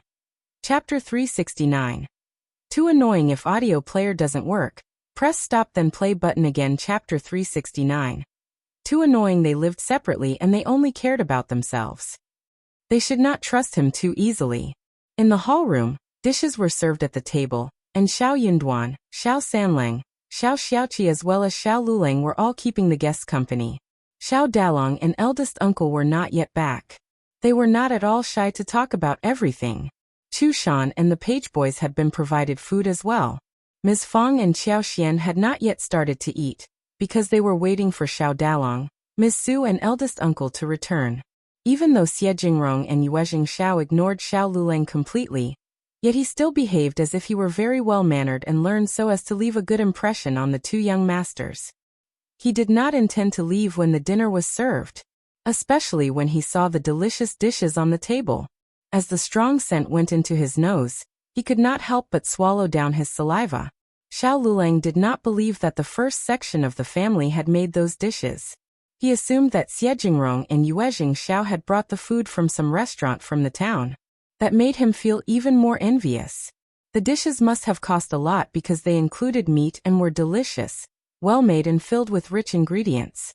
These two young masters were so generous. They must belong to really rich families.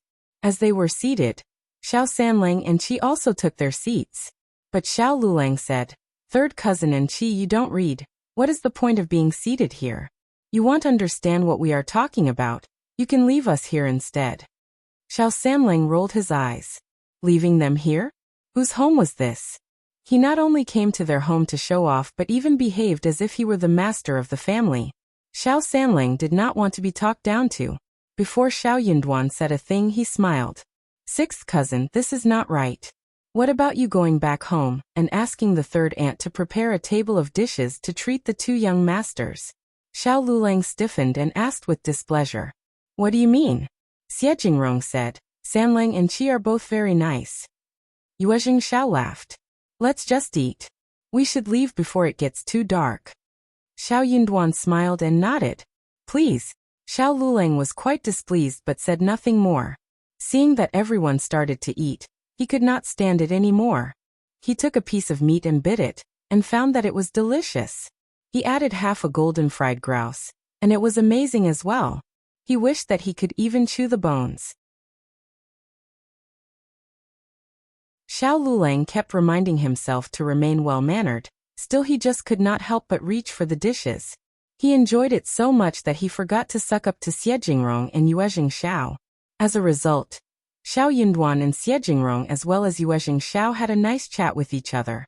It was a good meal, but it was a bit disappointing for some outsiders to get in. Jingrong and Yuezheng Shao didn't eat much, but Xiao Sanlang and Qi didn't want to let Xiao Liulang eat too much, so they kept eating. By the end, Xiao Liulang was quite full. Jingrong, Yuezheng Shao waved goodbye to Xiao Yunduan and Ms. Fang, as they put the things onto the wagon and were about to leave. Yuezheng Xiao had taken away the 1,500 lipsticks and 500 lip balms. Xiao Xian planned to make several more lip balms, since they just had this much raw materials. You're tuning in to the Li Mei's Sword of Destiny YouTube channel. We're so grateful for your support, and don't forget to subscribe to join us on this incredible journey through captivating stories.